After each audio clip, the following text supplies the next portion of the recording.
Ya, jadi tema kita ini kan adalah Kristen yang manusiawi dan juga manusia yang Kristen ya. Nah, jadi waktu kita membahas mengenai orang-orang Kristen, pertama kita itu mesti menyadari bahwa di depan kata Kristen itu ada kata orang. Jadi orang Kristen itu orang. Dan ini sampai membawa kita kepada satu pikiran mengenai common grace dan particular grace, universal dan particular grace. Jadi Tuhan itu memberikan kepada manusia anugerah, bukan hanya anugerah yang khusus seperti kita seringkali mengerti, tetapi juga anugerah yang umum. Tuhan itu memberikan misalnya di dalam perjanjiannya dengan Nuh yang saya pernah bahas pada tahun kemarin ya. Perjanjian dengan Nuh di situ ada janji Tuhan terhadap bukan hanya orang-orang yang akan diselamatkan, tetapi juga semua orang. Bahkan bukan hanya kepada orang, tetapi juga kepada hewan-hewan, kepada segenap ciptaan yang lain. Kita melihat hal ini di dalam apa yang dialami oleh umat manusia bersama-sama. Jadi ada commonness, ada kesamaan antara manusia Kristen dengan manusia-manusia lain. Bahkan ada commonness antara manusia dengan yang bukan manusia. Misalnya kalau kita lihat kesamaan antara manusia Kristen dengan yang bukan manusia misalnya, kalau kita melihat bahwa yang bukan manusia itu juga mengenal adanya Tuhan. Jadi orang-orang ateis misalnya, mereka bukan tidak tahu Tuhan itu ada, tapi mereka melawan pengetahuan itu. Kita kalau lihat Roma 1 ayat 18 misalnya ya, kita seringkali kan pakai istilah orang yang tidak kenal Tuhan gitu ya. Itu bisa misleading orang yang tidak kenal Tuhan dalam arti seolah-olah Tuhan itu nggak ada bagi orang itu, atau seolah-olah orang itu kayak nggak tahu bahwa ada loh yang namanya Tuhan. Nah, ide seperti itu tentu berlawanan dengan yang kita lihat dalam Roma pasal yang pertama ayat 18 ya. Yaitu di situ Paulus mengatakan yang dapat mereka ketahui tentang Allah, misalnya Allah itu ada, misalnya Allah itu murka terhadap dosa, misalnya Allah itu mendefinisikan sesuatu tindakan A atau sikap-sikap A sebagai jahat dan sikap-sikap B sebagai baik, itu nyata bagi mereka sebab Allah telah menyatakannya kepada mereka. Misalnya itu ya, satu. Jadi ada kesamaan antara orang Kristen dan orang tidak Kristen menurut Alkitab. Kalau kita bilang menurut akal sehat itu kayaknya ya bisa berdebat kita. Tapi menurut Alkitab sendiri ada kesamaan antara orang Kristen dan orang bukan Kristen dalam kemanusiaan kita. Yang kedua, kalau kita lihat Injil Matius misalnya, bisa dimajukan lagi slide-nya. Injil Matius pasal yang ke-5 ayat ke-45. Di sini Tuhan Yesus mengatakan, karena dengan demikianlah kamu menjadi anak-anak Bapamu yang di sorga. Dan Bapamu yang di sorga itu ngapain sih? Dia menerbitkan matahari bagi orang yang jahat dan orang yang baik, menurunkan hujan bagi orang yang benar dan orang yang tidak benar. Jadi menurut Alkitab sendiri, perjanjian lama dalam Kovenan Nuh misalnya, surat Paulus dalam Roma pasal 1 ayat 18 misalnya, dan juga menurut Tuhan Yesus sendiri sebagaimana dicatat oleh Matius dalam pasal 5 ayat 45 misalnya, ada kesamaan kok antara orang Kristen dan orang bukan Kristen. Karena orang Kristen itu orang. Slide berikutnya. Dan orang itu orang. Tapi orang itu apa ya? Apa itu orang? Yang pertama, orang itu adalah bagian daripada ciptaan. Orang itu bagian daripada ciptaan.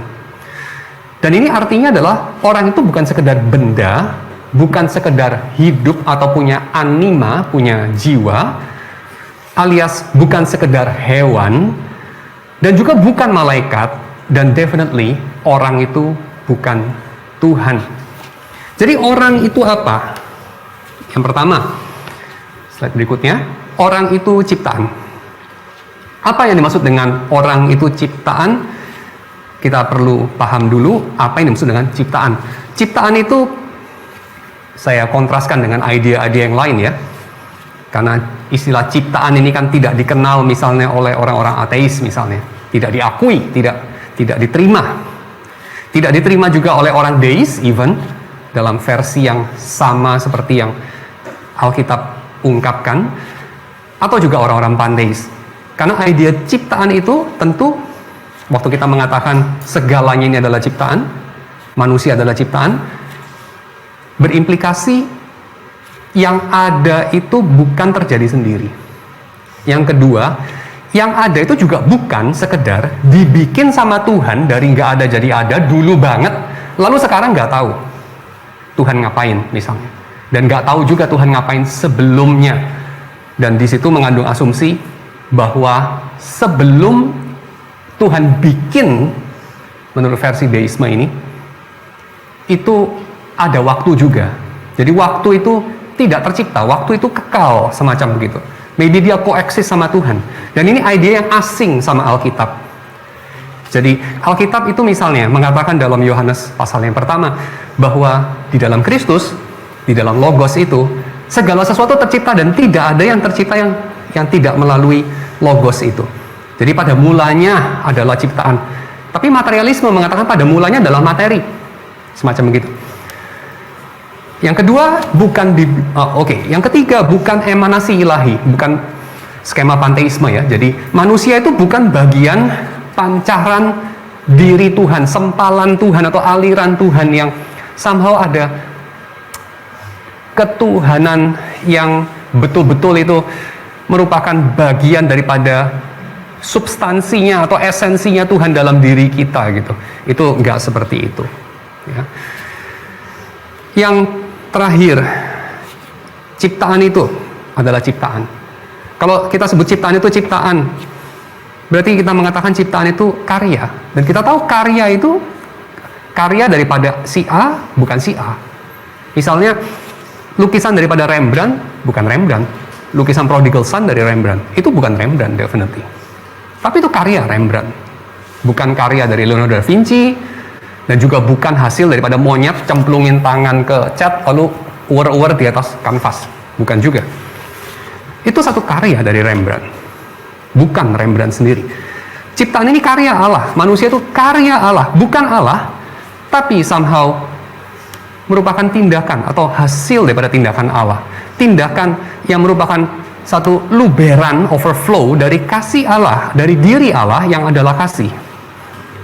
Bukan overflow dari diri Allah dalam pengertian esensinya Allah itu ada pada kita, tapi overflow dalam arti ada satu kelebihan daripada Tuhan yang dia itu kemudian terdorong bertindak, dan tindakan itulah penciptaan.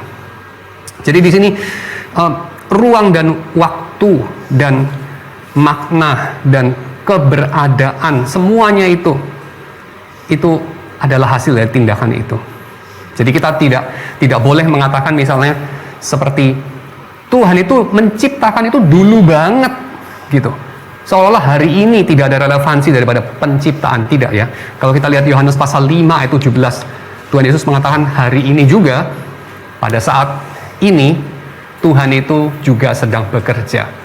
Jadi tidak ada satu satu hari pun, satu detik pun di mana Tuhan tidak bertindak relasi dengan ciptaan. Oke, itu ciptaan ya. Jadi kalau kita bilang ciptaan ini ciptaan, bukan sekedar diproduksi sama Tuhan, bukan. Oke. Slide berikutnya. Tapi manusia itu bagian yang khas dari ciptaan, bukan any creation. Jadi ciptaan ini kan ada banyak ya, ada bakteri itu juga ciptaan, ada waktu, ruang, atom, whatever, itu ciptaan. Tapi manusia itu ciptaan yang khas. Seperti juga anjing itu bukan kucing, kucing itu bukan alge, alge itu bukan batu. Demikian manusia itu bukan kucing, bukan anjing, bukan batu, bukan alge. Manusia itu manusia. Nah, manusia itu manusia, oleh Alkitab dijelaskan sebagai manusia itu imago Dei. Manusia itu diciptakan dalam gambaran rupa Allah. Nah, ini apa itu maksudnya manusia diciptakan dalam gambaran rupa Allah? Ada beberapa pandangan, secara garis besar ada 3 macam pandangan. Saya jelaskan di sini. Yang pertama pandangan substansialis, ini mungkin yang paling khas ya, substansialis. Jadi kita bertanya apa? Apa itu imago Dei? Apa itu manusia? Yang kedua kita bertanya atau kita masuk kepada jenis fungsionalis. Di sini kita tidak bertanya apa itu manusia, tapi kita bertanya bagaimana ide manusia ini, ide imago Dei itu menjelaskan fungsi manusia dalam tatanan ciptaan, bagaimana ide ini berfungsi dalam seluruh narasi penciptaan. Jadi ini versi fungsionalis yang bukan berangkat daripada pikiran atau pertanyaan manusia itu apa ya, manusia itu seperti apa ya Alkitab mengajar, tapi kita bertanya Alkitab ini ngomong apa ya. Bukan kita punya pertanyaan lalu cari jawabannya di Alkitab. Kalaupun kita punya pertanyaan cuma satu, Alkitab itu ngomong apa. Nah, ini kemudian muncul pandangan fungsionalis mengenai manusia. Jadi kita coba mencari tahu Alkitab itu meletakkan istilah imago Dei itu dalam fungsi apa, sehubungan dengan keseluruhan ciptaan. Dan kedua, ide itu sendiri berfungsi bagaimana dalam narasinya. Lalu yang ketiga, pandangan relasional. Pandangan relasional ini tidak bertanya apa, mungkin juga tidak bertanya bagaimana, tapi dia bertanya siapa. Siapa manusia itu? Manusia itu homo respondens, kata Hengersema, yaitu yang berespon aktif kepada perintah untuk menjadi, command to be, ya, perintah untuk menjadi. Kita akrab dengan kalau bicara mengenai kehendak Tuhan, itu kehendak Tuhan untuk melakukan sesuatu. Maka kita juga definisikan dosa sebagai gagal melakukan sesuatu atau melakukan sesuatu yang dilarang sama Tuhan. Ranahnya doing, which is benar juga, ada aspek itu. Tapi kita suka melupakan aspek being, bukan cuma doing. Kita kadang-kadang bicara dosa, bicara manusia, kita bicara doing atau thinking, ya, thinking, idea. Mikirnya benar, mikirnya salah. Tapi kita sering melupakan yang ketiga ini, yaitu being. Karena perintah itu adalah perintah untuk menjadi. Seperti Tuhan memerintahkan, jadilah terang. Terang itu jadi. It's a command to be. Nah, manusia itu berespon kepada Tuhan punya command to be ini. Dan kalau kita bicara mengenai manusia sebagai siapa, kita mesti sadar siapa itu berarti siapanya siapa. Relasional dia. Si ego itu, si saya, ego itu simply bahasa lain daripada saya, ya, bahasa Yunani daripada saya. Si ego itu tidak berdiri sendiri. Walaupun tentu saja ada beberapa filosofi yang meyakini ego itu berdiri sendiri. Misalnya Amerikanisme itu, ya. Semuanya itu berangkat dari saya gitu, ya. Saya punya gereja, saya punya Tuhan, saya punya agama, saya punya negara, saya punya masyarakat, saya punya perkumpulan, saya punya cita-cita, saya punya perusahaan. Semuanya itu saya, itu pada mulanya adalah saya. Saya kira itu sejenis agama yang rada beda sama kekristenan, walaupun seringkali pelangnya sama, ya. Tapi si ego itu jelas-jelas tidak self-starting, ya. Jadi ego itu tidak pada mulanya, kalau meminjam parodi daripada, atau kita bikin parodi dari Yohanes pasal 1, kita tidak mengatakan pada mulanya adalah saya. Gitu, nggak bisa, ya. Karena pada mulanya itu adalah Tuhan. Dan saya itu harus dikaitkan sama Tuhan, berarti saya ini siapanya Tuhan. Kita bertanya itu. Dan bukan saya itu siapa, tapi kita bertanya, saya ini siapanya Tuhan. Dan disitulah kita mendapati Tuhan itu rupanya menyapa kita dengan engkau. Kita adalah engkaunya Tuhan. Engkau yang dikasihi sehingga ada. Ya, engkau yang dikasihi sehingga ada. Tuhan yang mengasihi itu memerintahkan kita untuk ada dan mengada. Oke. Dan di sini kita punya kesamaan, ya, sama orang-orang yang lain. Karena orang Kristen itu orang gitu. Jadi kita punya kesamaan sama yang lain. Kita sama-sama punya ibu, kita sama-sama punya bapa, kita punya bapa di bumi, kita punya bapa di surga, dan seterusnya. Slide berikutnya. Implikasinya apa? Implikasinya keyakinan manusia itu adalah ciptaan adalah ini. Pertama, kita terbatas. Karena ciptaan itu terbatas. Dan terbatas itu baik, regardless of anggapan-anggapan filosofi yang bukan Kristen mengatakan keterbatasan itu buruk dan harus dilampaui. Tidak, keterbatasan itu baik karena Tuhan menciptakan keterbatasan itu. Ya, batas itu memberikan bentuk, dan bentuk yang Tuhan berikan itu baik. Yang kedua, ciptaan itu dimaksudkan untuk suatu maksud. Jadi maksudnya nggak perlu dipikir-pikir, dikarang-karang, ditetapkan, dicari-cari sendiri, enggak. Karena Tuhan sudah menetapkannya sejak Dia mencipta. Dan ingat, hari ini pun adalah Tuhan mencipta. So, ini adalah sesuatu yang tidak seperti Pico della Mirandola misalnya katakan, kita boleh mengarangnya atau kita sebaiknya mengarangnya sendiri, atau seperti orang-orang eksistensialis kayak kita harus menetapkan sendiri karena ini semua memang gak ada maknanya. Tidak, ya, ini semua ada maknanya. Yang ketiga, ciptaan itu dimaksudkan untuk apa? Untuk bersekutu, ya, untuk bersekutu satu sama lain. Kita lihat itu dalam Kejadian pasal 1, Kejadian pasal 2. Manusia dimaksudkan untuk bersekutu, termasuk untuk memenuhi bumi, menaklukkan bumi, itu pun dalam rangka bersekutu. Ya, nah, bersekutu satu sama lain ini adalah bersekutu yang bukan hanya orang Kristen dengan sesama Kristen, bahkan bukan hanya manusia dengan manusia. Yang berikutnya, jadi tadi kita udah bahas mengenai ciptaan, ya, manusia sebagaimana dicipta. Nah, sekarang kita masuk kepada fall, cepat aja. Manusia itu, tapi manusia yang ada kesalahannya, ya. Ada yang salah dengan orang. Apa yang salah dengan orang? Berikutnya. Yang salah dengan orang, versi non-Kristen ada beberapa. Misalnya Gnostisisme. Yang salah dengan orang adalah terpenjara dalam tubuh materi. Atau Eastern Spirituality, ada kemelekatan dengan materi, ada ilusi dari keberadaan, ada penyangkalan atas realitas kefanaan. Kita menyangkali bahwa kita akan mati. Yang semua yang lahir akan mati. Kita menyangkali itu. Kita menyangkali kita akan menua dan seterusnya. Kita menyangkali bahwa pantarei, segala sesuatunya itu mengalir dan berubah. Itu harus kita tinggalkan.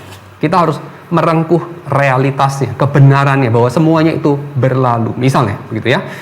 Lingkaran samsara itu akan kita tinggalkan kalau kita terjaga, awaken. Nah, ini Eastern Spirituality. American Religion, segala batasan yang dialami kehendak bebas. Itulah yang salah. Jadi batasan itu harus dilampaui. Seperti yang coba dilakukan misalnya ya sama Edison misalnya, batasan siang dan malam misalnya. Menciptakan lampu, malam pun jadi siang. Atau Elon Musk barangkali ya, kita terpenjara di bumi ini, yuk kita pergi ke planet Mars, dan seterusnya. American Religion. Yang keempat, versi yang salah dengan orang yang sangat dekat sama kekristenan, fundamentalisme.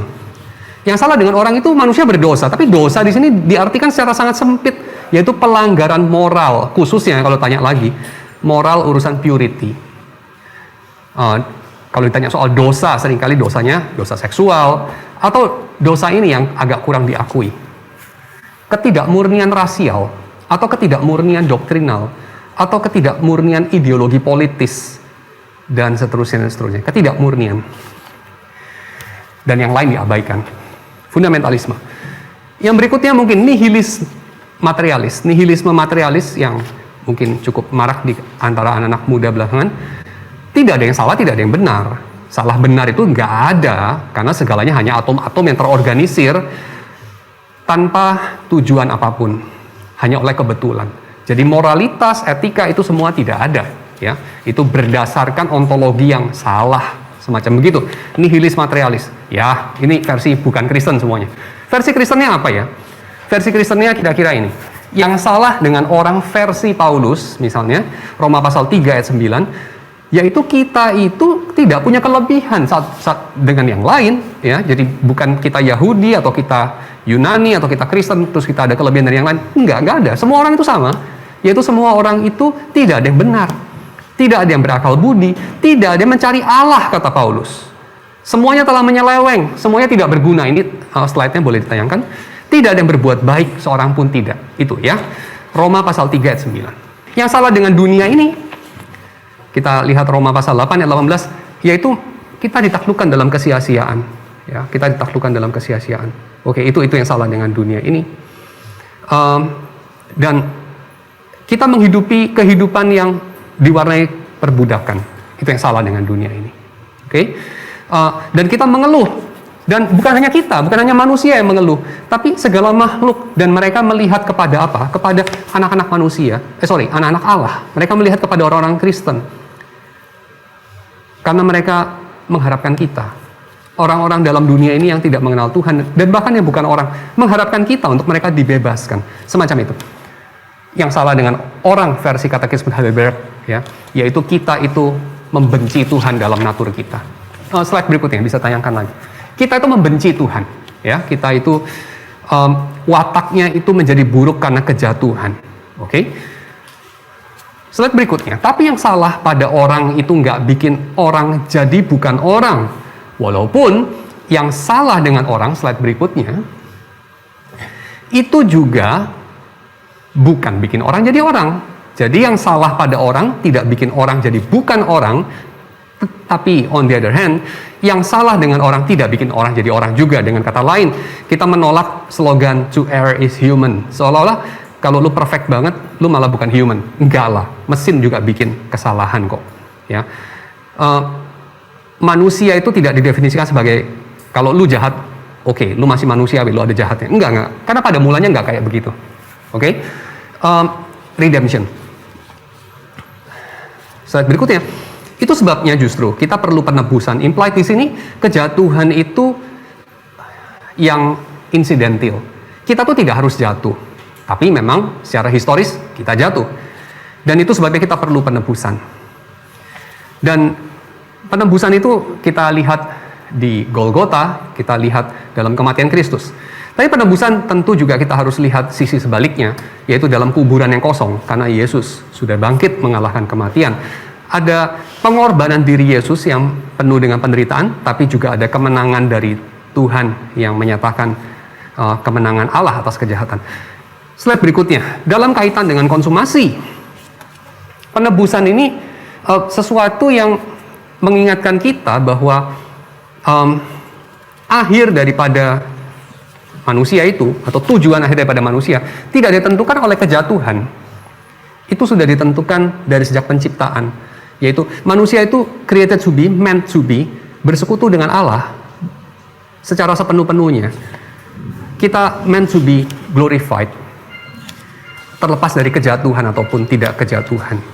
Yesus datang untuk menggenapkan janjinya Allah Abraham ini, yaitu mengembalikan orang jadi orang sepenuhnya. Jadi orang sepenuhnya ini tujuan akhir dari segenap keberadaan termasuk manusia. Itu yang ingin dicapai oleh penebusan. Jadi orang sepenuhnya ini juga bukan statis, ini sesuatu yang historis eskatologis. Slide berikutnya. Yang historis eskatologis dalam artian apa? Dalam artian ini bukan sesuatu blueprint yang kemudian Adam itu melenceng dari blueprint itu lalu kemudian simply kembali kepada blueprint itu. Tapi ini sesuatu proses. Jadi gambarannya seperti anak kecil yang sempat sakit, dia lumpuh nggak bisa jalan, tapi dia lumpuh 17 tahun, kemudian pada tahun ke-17 setelah dia lumpuh, dia sembuh, dia bisa berjalan, tapi umurnya udah 21 waktu itu. Ya dia tidak kembali jadi seperti anak umur berapa itu, 21 kurangi 17 itu ya, tidak seperti anak umur 4 lagi, tidak, tapi dia tetap anak umur 21. Ya, jadi tidak kembali kepada anak umur 4. Dia anak umur 21 yang sekarang bisa jalan. Oke.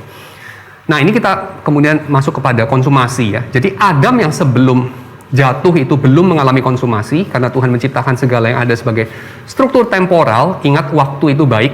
Jadi proses itu baik. Tidak langsung masuk kepada hasil itu baik. Menghemat waktu dengan kata lain tidak tentu baik, ya. Karena waktu bukan musuh kita untuk ditaklukkan seperti pandangan modern, ya, lebih cepat, lebih banyak dalam waktu yang sama, itu lebih baik, tidak tentu.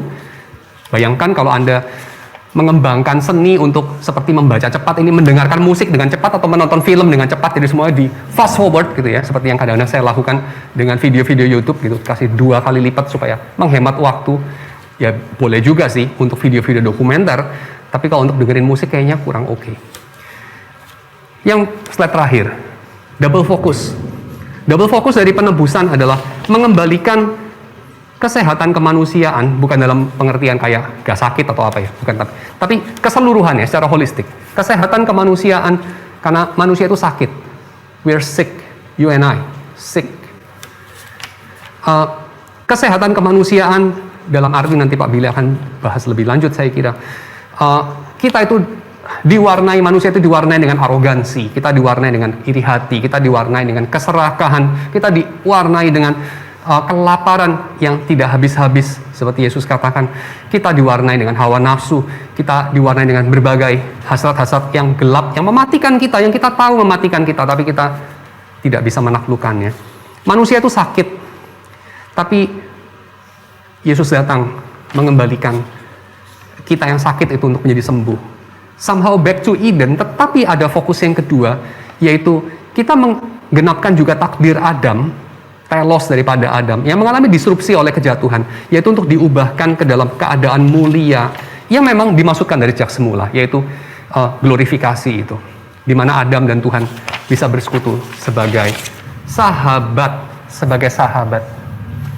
Ya, beberapa poin ya. I think approaching ini ya, antropologi, maksudnya tradisinya Pak Yadi kan memang kita tahu ini ya, kan reformational philosophy gitu. So memang saya pikir ada ini ya, selalu ada kelebihan gitu, approaching antropologi dari perspektif common humanhood, and di tengah-tengah pendekatan yang biasanya menekankan kontras Kristen versus non-Kristen atau supremacy of Christian anthropology or whatever gitu ya. Karena kekuatan daripada pendekatan ini kan ya, ini secara cultural mandate itu menjadi manusia atau apapun istilahnya itu bisa di-share secara universal gitu ya. Ya tanpa harus jatuh ke tendensi fundamentalisme gitu misalnya gitu, yang bisa menyebalkan dan ya perhaps kadang-kadang unconsciously self-righteous dan sebagainya. So ya itu inilah, I think kekuatannya memang ya mendekati dari perspektif common humanhood. Tentu waktu kita membicarakan persamaannya ya bukan berarti nggak ada perbedaannya sih, perbedaannya nggak pernah di-sis lah di dalam ini ya. I believe juga pasti bukan itu sih poinnya gitu. Saya juga tertarik dengan ini apa pendekatan Getsema ini ya, interesting karena kalau di dalam pembelajaran saya biasanya yang relasional itu secara historical, that is to ini ya, my knowledge biasanya dianggap di yang mengoreksi yang pandangan substansialis, terus baru itu mungkin dikembangin lagi sama pandangan fungsionalis gitu. Tapi Pak Yadi di sini apa taruhnya fungsionalis, terus itu baru relasional gitu ya. Mungkin juga nggak harus dimengerti secara historis ya gitu. Cuma ini apa, starting dengan engkau ya, starting dengan engkau instead of starting dengan manusia sebagai si saya, ego itu apa penting ya.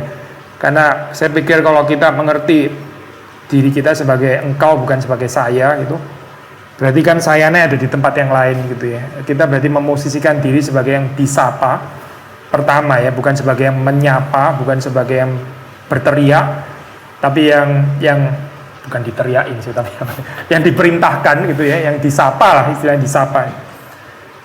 Perhaps bukan kebetulan juga, or hopefully saya nggak overstretching di Alkitab kan ada istilah I am dan I am gitu ya. Somehow kok masuk ya kalau kita kaitin ke pandangan antropologi sebagai engkau gitu, manusia sebagai engkau. Memang Tuhan itu first and foremost dia yang I am gitu. I am dan I am, jadi kita yang posisi engkau, kita yang disapa. Nah ini membuat kita memahami diri, memahami manusia sebagai makhluk yang ya karena disapa, maka ya manusia itu apa? Ya seperti tadi sudah di-share gitu ya. Manusia itu adalah makhluk yang berespons terhadap apa yang dikatakan atau diperintahkan Allah gitu ya. Ini sedikit keinget sama perkataannya Karl Rahner ya, buku yang nggak terlalu tebel itu, maksudnya judul apa, dia kembangin konsep antropologi manusia sebagai hearer apa of the word ya, sebagai apa, manusia itu adalah manusia karena dia itu adalah pendengar firman gitu. Sama ada kemiripan sama, mungkin juga pandangan relasionalis ya di situ ya, ini apa di dalam konsep itu. Responsnya mungkin agak minor ya, saya wondering tentang fundamentalisme gitu ya. Gambarannya memang sih saya setuju sih itu, kayak kalau direduksi ke sana ya bisa masalah gitu. Cuma wondering ini ya, fundamentalisme atau periode kerangkeng Kitsch ini ya, Kitsch, periode Kitsch itu ya, itu kayaknya bisa terjadi di left wing juga nggak sih sebenarnya? Maksudnya dosa, kalau tadi kan dosa itu racial purity, white supremacy ya. Bisa juga nggak sih fundamentalisme dalam artian dosa itu race insensitive gitu misalnya. Kenapa yang datang di sini kok nggak seimbang ya jumlah race yang bisa? Oh iya. Kenapa pembicaraannya kok risknya sama gitu ya? Kita kayaknya kurang balance ya. Kenapa kok nggak ada risk yang lain? Dosa itu risk insensitif. Ini bisa fundamentalis juga nggak sih kayak gini? Tentu saja ini bukan satu-satunya kerangka ya, kanan dan kiri. Ya. Tapi oke, kita ambil yang ini. Tentu saja orang kiri bisa dogmatis, Ya. orang kanan bisa dogmatis, dan yang kita harus hindari dogmatismenya dan bukan kiri atau kanan. Ya. Ya. Karena itu juga bikinan kita. Iya. Tapi kritiknya remain, yaitu dogmatisme Ya. itu. Seolah-olah kita udah tahu semuanya A sampai Z dari awal. Ya. Itu yang kita mesti tinggalkan. Ya. Ya. Ya, soalnya tuh kadang-kadang saya setuju sekali sih gambaran fundamentalisme LSM, kalau boleh tetap pakai istilah kanan kiri. Fundamentalisme kanan sih bermasalah banget, tapi menurut saya fundamentalisme kiri itu juga eksis dan kayaknya juga bermasalah menurut saya. Maksudnya bukan cuma yang kanan gitu. Periode Kitsch itu bisa terjadi di kanan, di kiri gitu, dua-duanya gitu. Dan sama-sama menyebalkan sih menurut saya. Oke, nah ini mungkin pertanyaan yang ini ya, saya kepingin explore, mungkin dari saya mungkin pertanyaan paling penting lah, itu untuk saya gitu ya. Tadi kan ini ya, Pak Yadi ada ngomongin tentang ini ya, blueprint antropologi atau apa gitu ya, model.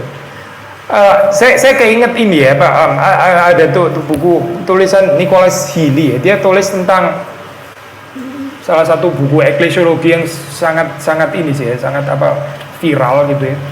Dia kembangin konsep practical prophetic ecclesiology versus blueprint ecclesiology gitu ya. Jadi apa itu blueprint ecclesiology? Ecclesiology blueprint itu adalah menggambarkan gereja ideal gitu, yang vote out gitu lah maksudnya. Gereja itu harusnya gini ya, gereja yang benar tuh gini ya. Tapi jadi kurang kurang profetik di dalam pengertian kenyataannya gereja itu sekarang nggak gini masalahnya gitu kan ya. Gereja harusnya gini, bersekutu, saling mencintai, ya itu blueprint eklesiologi katanya dia. Tapi gambaran eklesiologi blueprint kayak gini menurut Healy at least ya, itu bermasalah karena kurang konkret atau idealis dan kurang ada theological realisme gitu. Dan ya dia ada bandingin kayak secara historical, dia ada kutip kayak Eusebius ya, menurut si Healy itu model eklesiologi yang blueprint gitu. Over against Agustinus yang kembangin di dalam Civitas Dei. Nah itu menurut dia ini practical prophetic ecclesiology. Karena Agustinus benar-benar bergumul dengan persoalan pada zaman itu gitu ya, dan dia kayaknya di-stuck gitu, maksudnya orang Kristen yang dipersalahkan harus bertanggung jawab terhadap keruntuhan Roma dan sebagainya gitu ya. Jadi bukan model blueprint tapi prophetic ecclesiologinya gitu. Termasuk juga perhaps prophetic dalam arti menegur keberdosaan gereja sendiri gitu kan. Maksudnya prophetic in that sense gitu ya. Bukan cuma prophetic terhadap society yang rusak di sana, whereas gereja sendiri kayaknya pure saja gitu ya. Tapi juga menegur gereja yang corrupted gitu maksudnya. Itu kan prophetic juga gitu.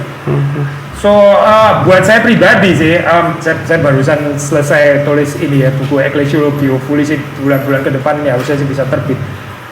Pandangannya Healy ini persuasif sih menurut saya gitu. Just wondering ya, kalau di transfer ke bagian antropologi yang non blueprint bakal jadi antropologi apa ya gitu? Ada nggak ya prophetic antropologi atau apa ya ini? Relasional saya kira. Jadi seperti kita sama-sama baca dalam Life Together-nya Dietrich Bonhoeffer kan, kita tahu musuh dari komunitas Kristen itu adalah idealisme Kristen. Jadi kita punya idol, eidos, sama itu ya, berhala yang entah dari mana. Jadi blueprint itu, tapi saya nggak mikir soal Healy sih tadi, saya mikirnya itu soal Gary North sama Rushdoony. Jadi Christian Dominionism yang sama-sama anaknya Kuyper katanya, tetapi dari sisi yang lebih yang saya kira illegitimate children dari Kuyper, walaupun mereka pasti nggak setuju. Tapi ya mereka bicara mengenai blueprint daripada cultural engagement, dan saya selalu keberatan dengan itu karena blueprint itu mengasumsikan kita tahu A sampai Z di depan sebelum kita engage. Dan itu cocok untuk ketika kita engage sama benda-benda. Seperti kita bikin blueprint tuh untuk apa sih? Bikin mesin, bikin bangunan, bikin jembatan. Kita pakai blueprint, karena itu benda mati. Tapi kalau orang kita pakai blueprint, ini udah pernah dicoba. Kira-kira 50-60 tahun yang lalu sama Hitler, sama Mussolini. Apa hasilnya? Yang nggak cocok dipotong. Lu punya ranjang, panjangnya 1,5 meter atau panjangnya berapa lah gitu.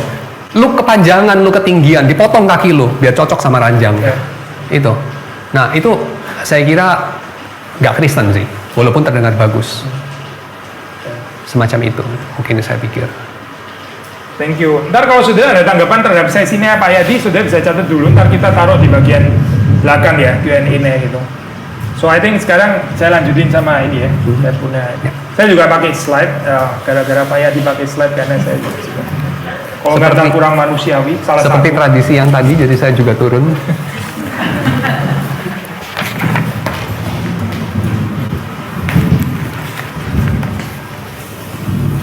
Saya konsentrasi lebih ke bagian ini ya, sudah yang Kristen manusiawi ya. Sebetulnya istilah ini rada redundant sih ya, orang Kristen ya harusnya manusiawi gitu ya. Maksudnya ini almost like ontologis atau gimana ya. Kristen kalau nggak manusiawi itu ya aneh sekali gitu lah ya. Karena dua hal itu kan harusnya satu paket gitu. Tesis saya sederhana sih, Kristen manusiawi ya ini ya apa? Kristen yang bajik gitu, virtues, maksudnya coba mau kaitin dengan the idea of virtue ya, atau kebajikan gitu, atau kebajikan. Kalau di dalam tradisi reform ya, itu terus terang ada suspicion of virtues gitu, karena doktrin total inability seperti sudah tahu ya. Maksudnya dia nggak virtues gitu, bajik gitu, nggak menghargai fallenness gitu, kurang menghargai kejatuhan. Idealis gitu ya, menipu diri dan sebagainya, not to mention self-righteous. Of course ini ada poinnya lah ya, ada poinnya di dalam pengertian ya, orang yang menganggap dirinya virtuous atau menganggap dirinya itu bajik, ya itu bisa merupakan ekspresi dari kecongkaan sih, ekspresi dari pride gitu kan ya, memang sih. So I think nggak sepenuhnya salah ya, tapi saya mau coba approaching bagian ini virtue dari aspek bukan suspicion ya, tapi akomodasi ya gitu. Ternyata di dalam teologi reform juga ada tempat kok membicarakan virtue gitu, bukan cuma di dalam Roma Katolik ya, bukan cuma di dalam teologi Roma Katolik atau Eastern Orthodox yang celebrating virtues gitu ya, tapi di dalam reform itu bukan sepenuhnya suspicion terhadap virtues, tapi juga ada ini pengharapan yang positif lah tentang menjadi bajik gitu ya, yang nggak harus selalu dinyinyirin gitu maksudnya saya. Calvin misalnya mengatakan, ini konsep imago Dei ya, Tuhan itu menciptakan manusia menurut image-nya. Saya kutip, that he might arouse our minds both to zeal for virtue. Both to zeal for virtue and to meditation upon eternal life ya. Jadi zeal for virtue dan meditation upon eternal life ya. Calvin means sincerely ya. Maksudnya dia betul-betul maksudkan ini bukan kalimat sinis ya saya. Bukan supaya manusia itu might arouse, dia punya mind to zeal for virtue, just to prove later on bahwa ternyata tuh gagal kan, nggak bisa kan mencari virtue kan ya, makanya rendah hatilah, datanglah kepada Injil. Bukan itu ya, saya bukan itu. Tapi di dalam pengertian yang sincerely, memang itu zeal for virtue itu bisa dimiliki oleh orang percaya gitu.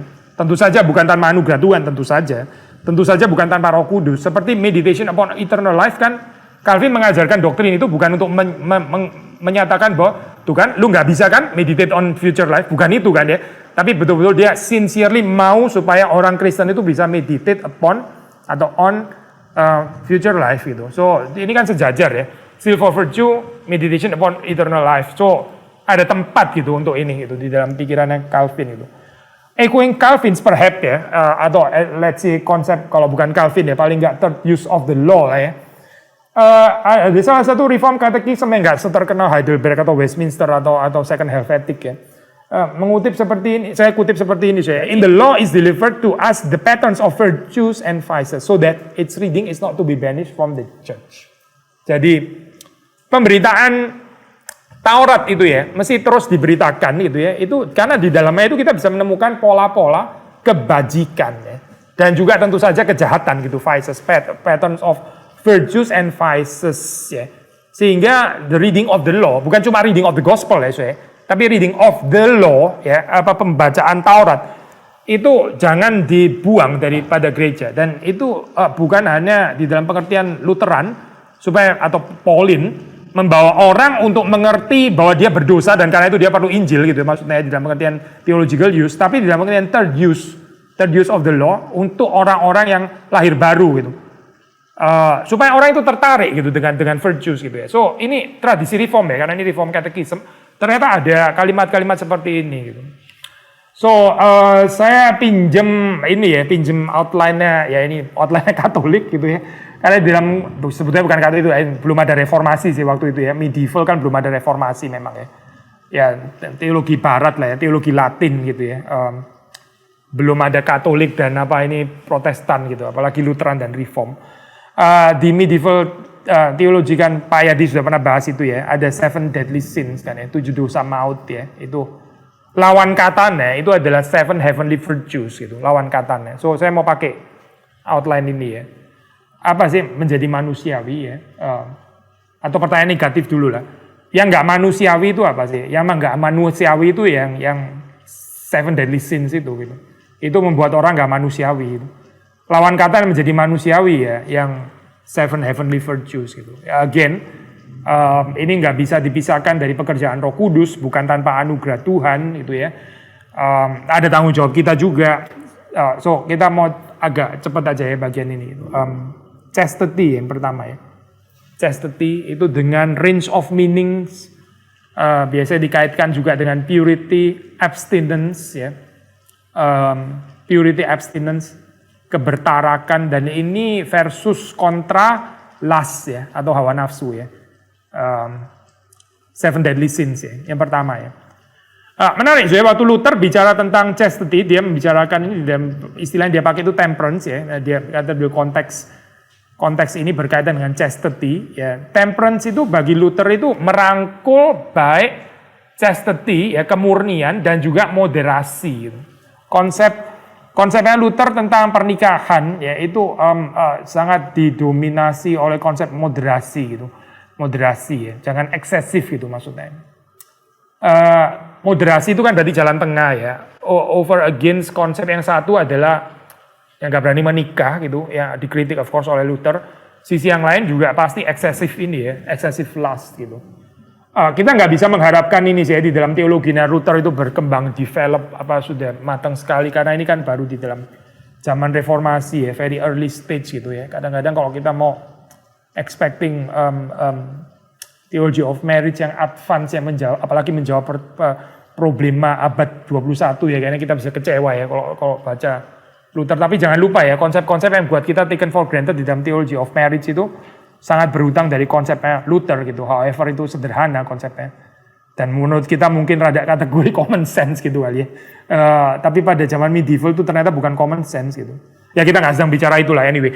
Tapi yang menarik bagi saya di dalam pikiran Luther, waktu kita ada chastity itu bukan an end in itself itu. Virtue chastity ini ya bukan an end in itself. Tapi kita itu melakukan control, self-control, temperance, chastity, moderation ini ya, in order to love our spouse. Gitu. Maksudnya dengan kata lain ya, lust itu ya, itu nggak manusiawi karena membuat orang itu gagal mencintai secara penuh. Gitu. Makanya perlu chastity gitu. Chastity-nya itu bukan berhenti menjadi akhirnya ya, the goal itself gitu, atau an end in itself, bukan. Tapi dengan adanya chastity ini ya, ada moderation, ada temperance, kita bisa mencintai dengan lebih dalam gitu. Jadi ini membawa kepada cinta gitu ya. Ya, I think kita semua setuju lah ya kalau di waktu kita bicara tentang virtues gitu, yang terbesar daripada semuanya ya, itu kategori apa ya, I think kita bisa agree dengan Paulus ya, itu cinta pasti memang gitu kan. Di antara theological virtues itu hope, faith, and love yang terbesar kan. Faith, hope, and love yang terbesar kan memang love ya, menurut Paulus gitu ya. Kalau kita combine sama 4 cardinal virtues, make up jadi 7 lagi gitu ya di dalam tradisi ini ya, Katolik mungkin ya.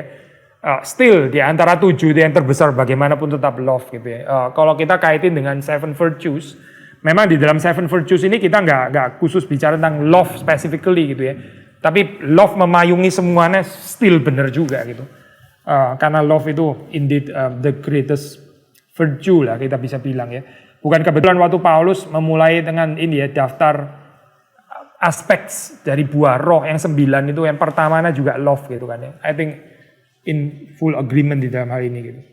Yang kedua ya temperance. Tadi kalau kita bicara tentang chastity, memang chastity ada aspek temperance betul ya. Tapi ini kita bicara temperance, self control yang dikontraskan dengan gluttony atau kerakusan ya. Calvin misalnya mengomentari tentang doa Bapa kami give us this day our daily bread ya. Bagi Calvin di adjective daily ya, adjective daily ya, hari ini itu ya, itu adalah untuk restrain human greed atau gluttony ya. Daily gitu ya, maksudnya berikanlah kepada kami makanan kami yang secukupnya pada hari ini gitu. Itu against greed atau gluttony ya. Again kalau kita boleh kaitin balik lagi dengan prinsip yang mirip ya, temperance in order to love ya. Kita exercise temperance supaya kita bisa lebih mencintai. Yang pasti saya gluttony itu membuat orang nggak bisa mencintai gitu. Gluttony itu merayakan selfishness ya namanya gitu, merayakan apa keegoisan gitu dalam hal ini gitu ya. Ini jadi temperance bukan demi ketenangannya sendiri, kekerenan menjadi orang yang bisa self control gitu ya. Keren gitu somehow ya, bisa tahan meskipun ada makanan banyak, tapi bisa cool saja ya, itu nggak menarik. Tapi again ini supaya bisa mencintai lebih dalam sebetulnya gitu. Yang ketiga ya charity. Nah istilah charity di sini kan memang dekat dengan love. Istilah charity sendiri kalau dalam bahasa kuno itu artinya ya love gitu misalnya ya. Tapi of course di sini dipakai di dalam pengertian yang dikontraskan dengan greed. Range of meanings atau spectrum of meanings itu ya biasanya bisa dipakai bergantian atau disandingkan dengan benevolencia, generosity ya, kemurahan hati ya, sacrifice, pengorbanan itu ini ya satu paket dengan charity gitu. Lawan katanya ya one of the seven deadly sins yang disebut greed atau keserakahan itu ya. Apa yang ada di sini gitu maksudnya dalam hal ini ya manusiawi dalam hal apa? Karena kita belajar di sini untuk mengerti apa yang betul-betul kita perlukan di dalam kehidupan ya. Orang yang bisa betul-betul mengerti apa yang dia perlukan dalam kehidupan, itu manusiawi gitu. Serakah itu membuat orang itu buta terhadap apa yang dia betul-betul perlukan dalam kehidupan. Itu nggak manusiawi gitu dalam hal ini ya. Kalau saya lagi ini minggu terakhir saya in the midst of pindahan ya. Saya ngatur-ngatur pindahin barang ya. Setelah pindahin barang itu jadi sadar, kenapa barang segini banyak ya? Did I really need ini ya? Itu apa barang sebanyak ini ya? Kenapa repetitif ya barang ini ya? Misalnya gitu ya. Kenapa bisa ada ballpoint sebanyak ini misalnya gitu ya? Did I really need that much ballpoints atau apapun lah ya? Kantongan kresek gitu misalnya ya atau apa ya?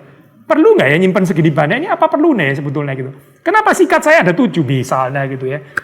Apa ya? Apa sekaligus mau keren gitu ya? Sekaligus saya bisa gosok gigi orang kaya ini. Sekali gosok gigi pakai 3 sikat gitu misalnya ya. Apa ya gitu? Maksud apa sih sebetulnya yang kita butuhkan di dalam kehidupan ya? Kita jadi tanya lagi gitu. Dan ini saya charity ini waktu di dalam charity ya kita itu ada reduction of needs ya. Kita bukan multiply our needs gitu ya, nggak habis-habis ya. Habis perlu ini, nggak cukup lagi, perlu ini lagi, perlu ini, perlu nggak habis-habis. Itu namanya multiplication of needs. Tapi di dalam charity itu yang terjadi adalah reduction of needs. Dan itu membawa kepada generous love atau loving generosity, either way lah ya. Sudah lebih suka kata bedanya love atau generosity gitu, dengan adjektif yang mana. Either membawa kita kepada generous love atau loving generosity. Dengan reduction of needs ya. Kalau kita tahu apa yang betul-betul kita butuhkan di dalam kehidupan ini gitu. I think banyak orang sudah ngomong di dalam pandemi ini salah satu yang kita belajar pemurniannya adalah Tuhan itu mendesak kita untuk betul-betul menghargai apa yang truly essential di dalam kehidupan manusia gitu ya. Dulu waktu nggak pandemi kita pikir everything is essential, semuanya essential. Waktu pandemi kita benar-benar didesak demikian rupa sampai kita mesti mikir yang tetap harus ada itu apa, itu yang esensial gitu kan ya. Berarti yang kita bisa nggak human kalau itu nggak ada gitu misalnya kan. Itu ada terjadi banyak koreksi di sini. Ya salah satunya melalui charity dalam hal ini. Ikut kita terusin ya. Diligence ya, again spectrum of meanings bisa dikaitkan dengan persistence atau bahasa yang kita sering kali pakai kalau di dalam gereja kita ya, fighting spirit gitu ya. Ini versus sloth. Menarik ya, kalau di dalam tradisi ini ya Pak, 7 deadly sins itu kan ada either 7 deadly sins atau 8 deadly thoughts ya, atau 8 principal faults gitu misalnya, antara 7 dan 8. Yang kadang-kadang disandingkan itu adalah sloth and sadness gitu ya. Itu jadi satu gitu. Itu sandingan yang menarik gitu, sloth and sadness ya.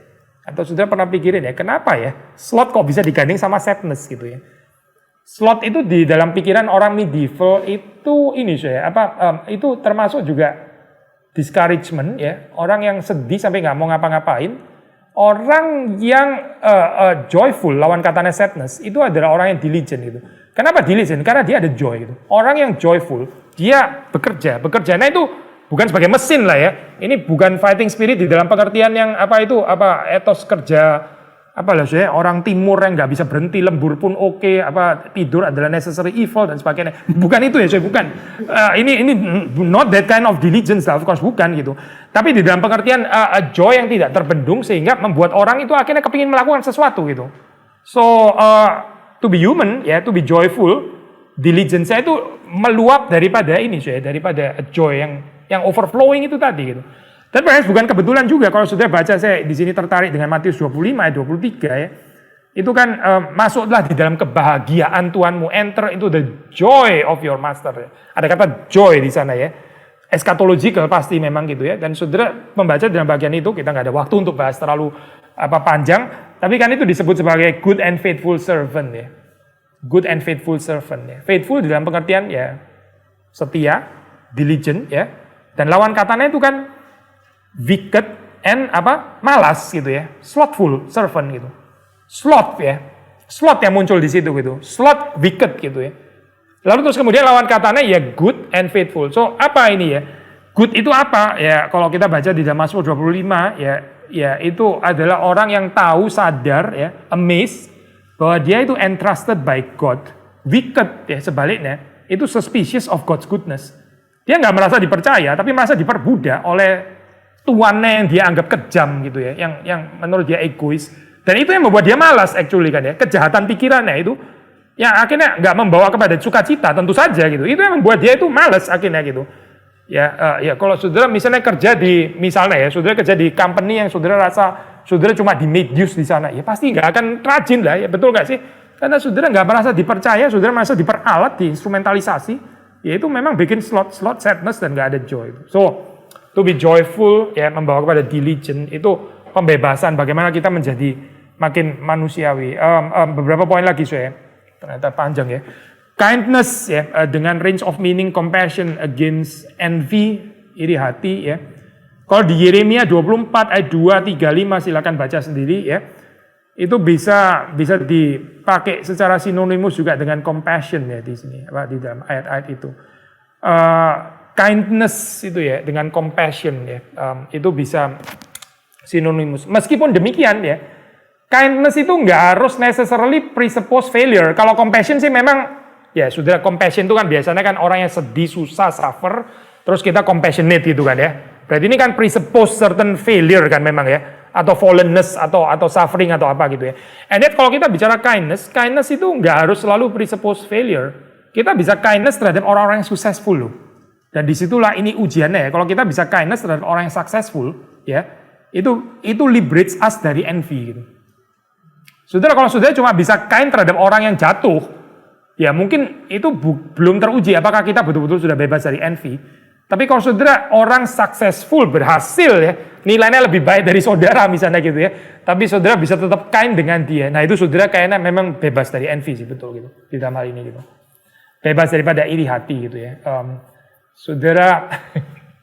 Saudara kalau main pingpong tapi tetap bisa kasih degan ya, itu saudara kayaknya bebas dari envy memang gitu. Tapi kalau saudara menang kasih aduh kalah tepuk-tepuk gitu ya, ini minum dulu dan sebagainya, itu mungkin belum bebas dari envy, nggak tahu lah ya, bisa bebas, yang pasti belum teruji gitu. Patience yang berikutnya.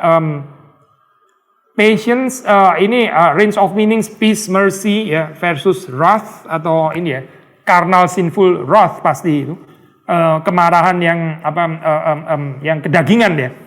Patience ini dalam bahasa aslinya kan pakai istilah makrothumia ya. Makrothumia itu kalau diterjemahkan itu long tempered gitu ya. Tempernya itu panjang gitu ya.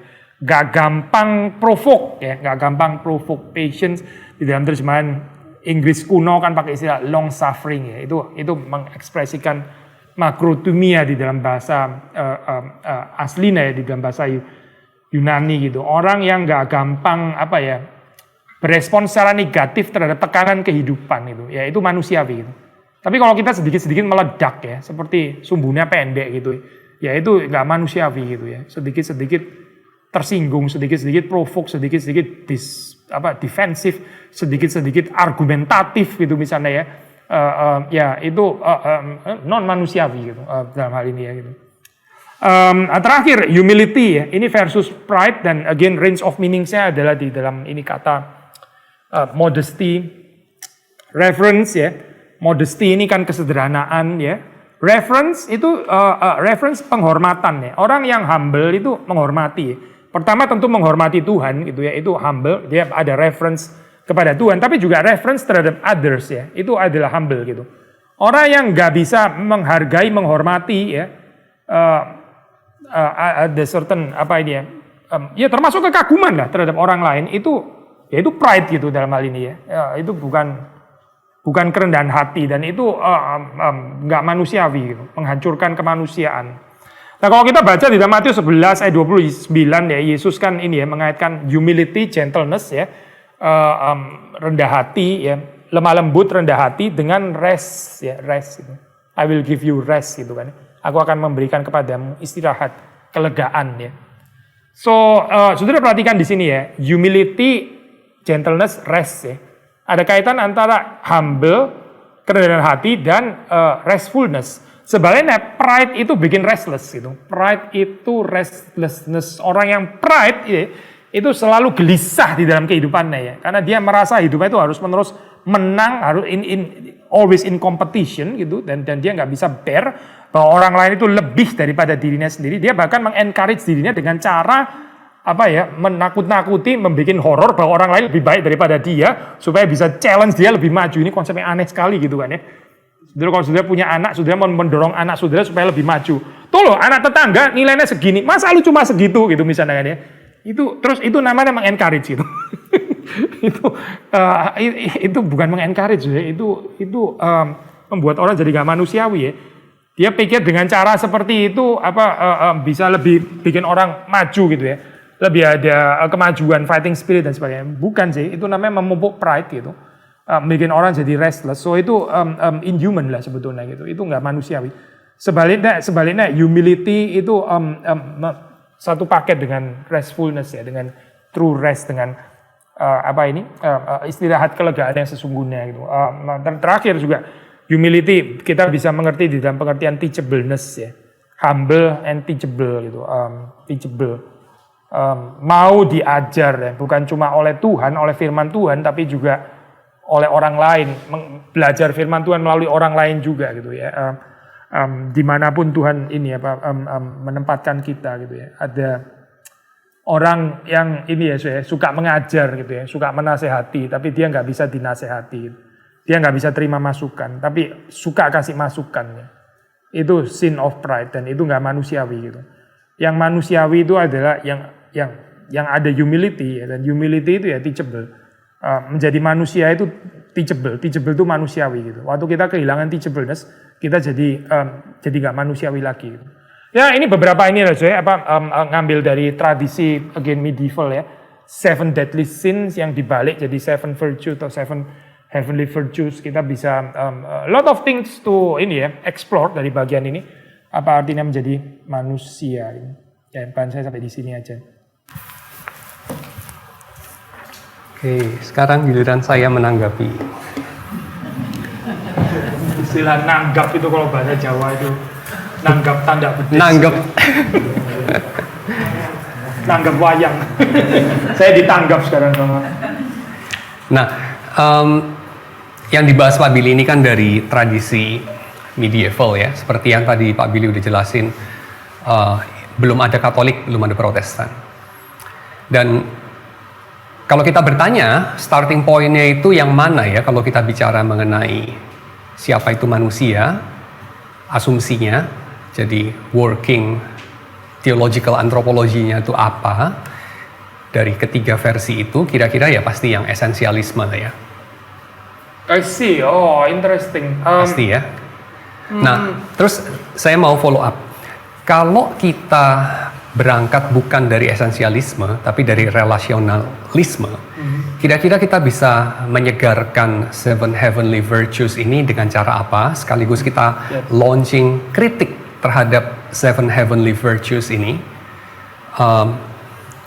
Blind spots mereka. Misalnya, apa saja blind spots-nya? Wah ini yang terakhir ini terus terang mungkin blind spot mereka termasuk my blind spot juga. Jadi Exactly. silakan kritik. Tapi yang kedua lebih bisa ditanggepin. Oke, yang pertama dulu kali ya. Saya kok justru melihat ini lebih dekat sama fungsionalis ya kalau daripada yang ini ya, yang esensialis ya. Tetapi mungkin orang bisa debat tentang itu. Kayak misalnya kayak pandangan antropologi yang Berkauer kan dia mengusulkan ini ya analogi of love kan, amoris gitu ya, dan love itu ditempatin secara kategori lebih ke functional sih daripada yang esensial atau substansial. Substansial ya model kayak Thomas Aquinas, Calvin, to certain extent, atau Irenaeus seperti kayak ini ya. Manusia itu apa sih ya? Manusia itu Irenaeus ya, karena dia itu ada rasionalitas intelektual, hidden gitu ya, atau Thomas Aquinas highly intelektual gitu, atau Calvin dan juga teolog reform yang lain, faculty of the soul, which is the understanding mind and will atau affection ya, itu yang model ngerti saya sih yang pandangan substansialis. Tapi yang ini kan kita bicara virtue ya, ini somehow yang harusnya sih yang lebih ke functional ya, somehow we have to function kayak gini gitu. Ini menarik sih yang kedua ya, dikaitin dengan ini ya pandangan relasional, ini promising sih, karena waktu kita bicara virtue ini kan ya kita nggak bisa sendiri ya pasti membicarakan ini ya. Misalnya waktu kita bicara kindness, how to practice kindness without relation kan totally absurd ya gitu maksudnya. Semua ini patience misalnya gitu ya. Oke lah, memang patience nggak harus dengan pribadi tapi dengan keadaan yang menekan misalnya. Ada certain relation juga, even yang bukan cuma dengan orang tapi dengan keadaan, itu juga assuming certain relasi ya sebetulnya, relasi dengan keadaan yang pandemi gitu misalnya ya. Orang kan tanya gitu, apa kita harus berdamai dengan COVID, itu kan ya pertanyaan relasional gitu ya. And patience salah satu jawaban ini sih, pertanyaan relasional itu kan misalnya gitu ya. So sangat agree sih, ini pandangan tentang virtues ini gak understandable sama sekali kalau kita nggak masukin ini ya pandangan atau perspektif relasional gitu. Yang terakhir, mungkin saya mau dengar dari Pak Yadi ya, blind spotnya apa. Saya juga interested lah. Kita bisa bayangin kira-kira Martin Luther dipandang sebagai bagaimana ya terhadap Seven Heavenly Virtues dan Seven Deadly Sins waktu dia menantang 1500 tahun tradisi gereja Roma Katolik. Dan kemudian end up dengan, walaupun dia nggak ngomong kayak begitu, tapi in effect here I stand. Mungkin mereka akan bilang si bekas biarawan Agustinus ini sudah kejangkitan pride yang gak ketulungan, dia envious maybe sama superiors dia tidak sabaran, penuh dengan amarah definitely, dan akhirnya dia kawin sama mantan biarawati itu, definitely dia kejangkitan sesuatu yang lain, dan seterusnya. So kayaknya itu yang akan mereka pandang kalau kita lihat Seven Heavenly Virtues dan Seven Deadly Sins ini dari kacamata orang pertama. Tapi kalau kita transform itu dari kacamata orang kedua, nah itu gua kira akan jadi lebih menarik sih. Karena ambil contoh yang lain. Coba kita tanya ya, bisa nggak sih orang itu menerapkan chastity, temperance, charity, diligence, kindness, patience, humility, and yet mereka itu atau orang-orang itu bekerja sama, collaborate dengan kejahatan. Misalnya, gue kasih contoh ya, mengenai Louis Armstrong, gue suka lagunya, lagu pop itu ya, What a Wonderful World. Pasti semua orang tahu lah, What a Wonderful World. Dan itu sesuatu yang kita waktu nyanyi indah banget gitu. Dan waktu saya lihat komen-komen di YouTube, salah satu komennya adalah definitely menggarisbawahi bahwa dunia ini tidak indah. Oke.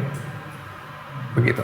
Tapi interesting banget, indah di dalam kesaksian Louis Armstrong yang collaborate sama orang-orang kulit putih yang menindas dia. Dan dia itu jadi penghibur mereka. Yang in a way redeem dia sendiri punya status sehingga dia bisa tampil di depan orang-orang penting VIP di tempat-tempat terhormat dan seterusnya. Dan gue percaya sebagai pribadi Louis Armstrong itu adalah orang yang menyenangkan, seperti juga maybe B.B. King dan seterusnya. Tapi gue wondering aja sih, apakah menjadi humble dengan cara itu, be patient dengan cara itu, be kind dan segala macam, hanya dari kacamata pertanyaan gua mesti gimana, itu gagal dalam hal apa? Dan kayaknya gagal dalam hal ini menunjuk kepada kejahatan. Dan karena itu juga, balik lagi ke square one ya. Maksudnya suspicionnya Protestan kan jadi faded lagi gitu. Ya. Do you think you are really virtuous? Kan balik lagi ke situ lagi. Selalu poin itu selalu ada benernya lagi gitu. Tapi I agree fully dalam pengertian. Memang gini susah ya. Kebajikan virtues bisa di make use untuk ini ya, untuk membenarkan posisi sendiri gitu misalnya, membenarkan status quo. Misalnya saya bilang humble, being humble, tolong jadi teachable. Maksudnya apa? Kalau saya ngomong tolong humble gitu maksudnya kan? Saya nangkep maksudnya itu saya memakai virtue untuk exploit orang lain gitu maksudnya. Kalau lu nggak teachable, you kurang human. Tapi masalahnya teachable terhadap saya gurumu gitu maksudnya. Jadi dengarkan saya, be teachable please gitu ya. Kalau lagi, wah memang sih itu bisa bisa rentan banget gitu. Perhaps Hitler juga bisa ngomong yang sama. Lu nggak teachable terhadap ideologi Nazi gitu ya. Lu kurang humble terhadap ideologi Nazi. How absurd gitu ya dalam hal ini gitu. Dan ketika orang yang bersangkutan comply, dia itu sedang rendah hati atau sedang memfasilitasi kejahatan? Itu pertanyaan. I think inilah di dalam hal ini memang kita mesti self critical terhadap ide virtue itu sendiri, kita pakai untuk apa, terus bener nggak itu konsep virtue yang memang alkitabiah gitu ya, atau cuma sekedar topeng yang dipakai untuk membenarkan sendiri atau misalnya kayak cukupkan dirimu dengan apa yang ada padamu.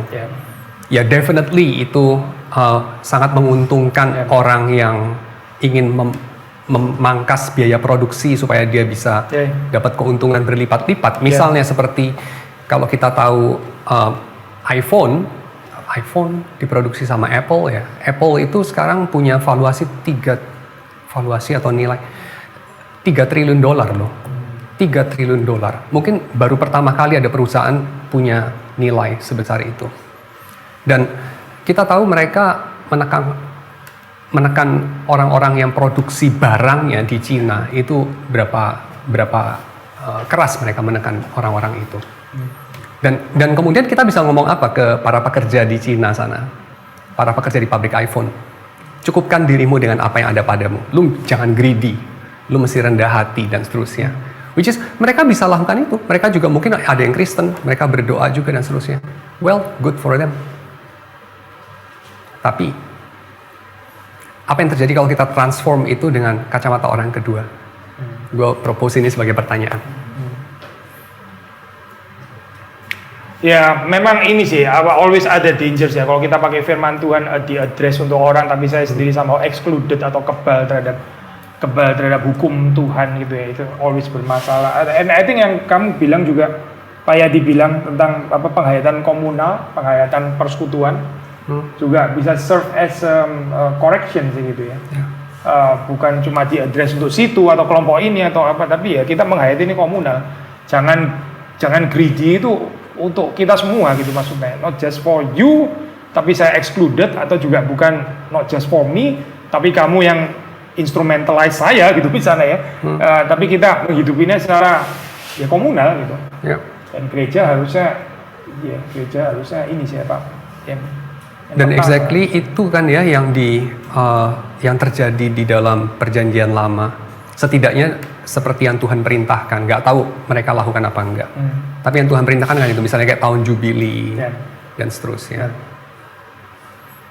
Ya interesting sih ya. Again kalau masuk ke relasional lagi, bukan cuma terhadap sesama manusia, tapi terhadap tanah, terhadap kebun, Exactly. terhadap binatang. Ya. Dan Gersema itu memang banyak dipengaruhi sama Judaism ya, kayak misalnya Abraham Joshua Heschel misalnya. Dia berangkat dari situ sih, dari Abraham Joshua Heschel. Jadi bukan dari apa tadi orang kedua itu yang sebelumnya. Mungkinkah orang yang mengamalkan seven heavenly virtues tersebut sebenarnya dipandang oleh Allah sebagai pembuat kejahatan jika orang tersebut tidak mengaitkan atau mendasarkan virtues tersebut dengan pengenalan dan relasinya dengan Tuhan? Pasti ini seven heavenly virtue ini kan kalau kita enggak di dalam pengenalan dan relasi dengan Tuhan atau relasi dengan sesama bahkan gitu ya, ya absurd lah kita ini nih, pasti enggak mungkin banget lah gitu bisa jadi proyeksi kita sendiri ya. You think you are righteous gitu kan, you think you are humble, you think you are kind dan sebagainya. Ya akhirnya cuma ini. Ya, mohon tanya kepada pemateri, apa yang dimaksudkan dengan cage stage dalam ideologi yang Pak Yadi mau jelasin? Loh, itu istilah dari Billy. Cage stage periode orang masih dikerangkeng karena suka ngegigit-gigit orang lain. Cage dikerangkeng gitu ya, karena semua digigit gitu ya, yang nggak sealiran digigit gitu, total inability to discuss, to dialogue dan sebagainya gitu, cage stage gitu, highly judgmental, prejudice, perhaps juga paranoia ya, dan mendominasi, mengintimidasi, Agresif lah gitu ya. Apa? Agresif. Iya agresif gitu ya, yang nggak sependapat dengan saya itu pasti salah dan dia yang perlu bertobat. Saya nggak perlu koreksi apa-apa, cage stage. Self-righteous gitu ya. Self-righteous. So nggak ada yang terkecuali kali ya di dalam hal ini ya, mau orang apapun gitu, dari aliran apapun itu bisa periode cage gitu.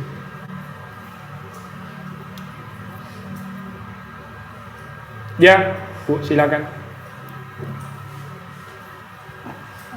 Terlalu baik salah atau tidak? Terlalu baik salah apa tidak? Terlalu benar salah apa tidak? Terlalu adil salah apa tidak? Kalau terlalu jahat, tentu itu sama jahatnya dengan jahat atau agak kurang jahat dari terlalu jahat. Terlalu baik, tidak ada salahnya. Sama seperti tidak ada terlalu benar. Tapi mungkin terlalu mengiyakan atau terlalu apa ya, mengambil tanggung jawab orang lain yang seharusnya orang itu sendiri harus melakukan, mungkin itu bukan baik. Tapi saya tidak akan bilang itu terlalu baik. Sama kayak terlalu menyayangi anakmu atau istrimu atau sahabatmu itu salah nggak? Kalau terlalu itu salah lah, namanya terlalu itu kayak makan garam itu baik, tapi terlalu banyak makan garam juga salah. Mengasihi itu juga bisa begitu, terlalu. Enggak sih, saya kira itu bukan terlalu mengasihi, tapi itu bukan mengasihi. Semacam itu. Saya nggak akan pakai istilah mengasihi untuk itu. Karena mengasihi nggak ada terlalu. Semacam itu. Terlalu baik juga sama. Itu bukan terlalu baik kali ya. Mungkin tidak tahu batas, mungkin terlalu nggak tahu, eager untuk meringankan penderitaan orang lain maybe dalam persepsi sendiri. Semacam itu. Itu kira-kira jawaban saya. Pak Billy mau menambahkan? Dia setuju sih. Dengan kata lain ya itu kurang baik sih sebetulnya, bukan terlalu baik. Gitu.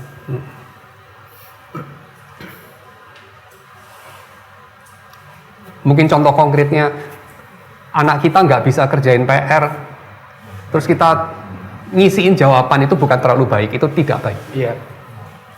Semacam itu. Ya.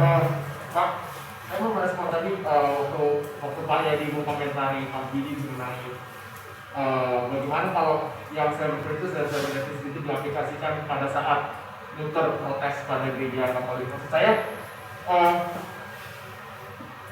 saya bicara tadi maksudnya, kenapa etika Kristen itu balik-balik ke dalam itu kan etika motivasi dalam artian mau bilang kayak apalagi yang menarik tadi misalnya cukupkanlah dengan apa yang ada padamu, kalau itu diaplikasikan ke karyawannya Apple tadi kan jadinya kan terlalu menindas kayak gitu. Maksud saya itu etika motivasi dalam Kristen itu kenapa jarang diomongin gitu. Maksudnya kesannya itu kan kalau Seventh Day Adventist sama Seventh Day Adventist itu terlalu legalis Pak. Pak Billy mungkin menjawab. Enggak loh, yang Apple kan bukan saya yang ngomong. Iya.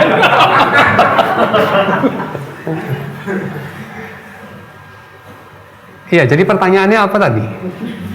Kalau mau disimpulkan. Saya itu kalau misalnya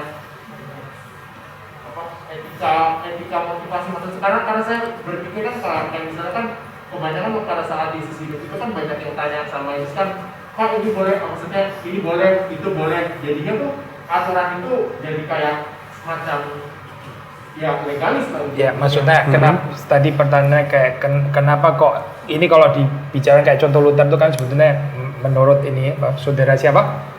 Yogi. Sorry? Yogi ya? Iya. Menurut saudara Yogi itu kan sebetulnya itu di dalam wilayah etika motivasi gitu ya. Kenapa kok kurang dibahas? Padahal itu penting sekali karena tanpa itu kan orang cenderung akan jadi legalis dengan pembicaraan.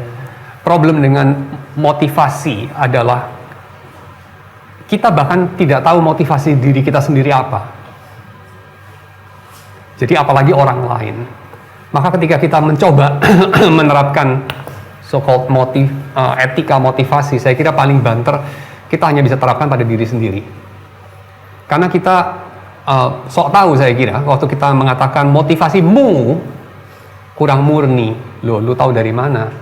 Motivasi lu sendiri aja lu nggak tahu, kira-kira begitu.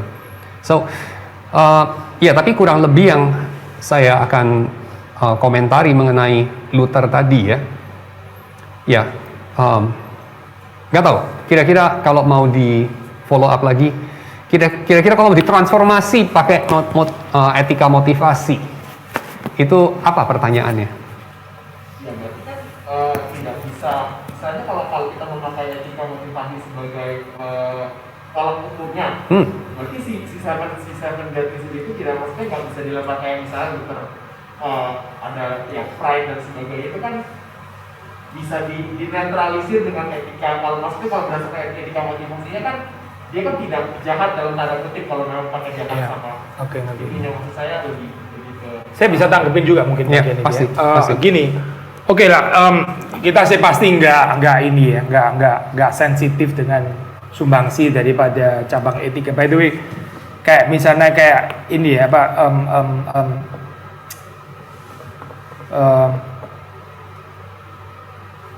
kalau di ini ya fakultas teologi di Jerman itu saya lupa dogmatik atau sistematik teologi ya. Mungkin sistematik teologi kali ya. Sistematik teologi itu di bawah dogmatika dan etik gitu.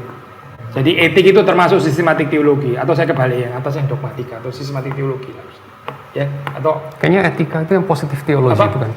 gimana? Etika itu yang seberangnya positif teologi. Atau Positif teologi. Kalau di sana agak lain sih. Saya bukan intinya gitulah.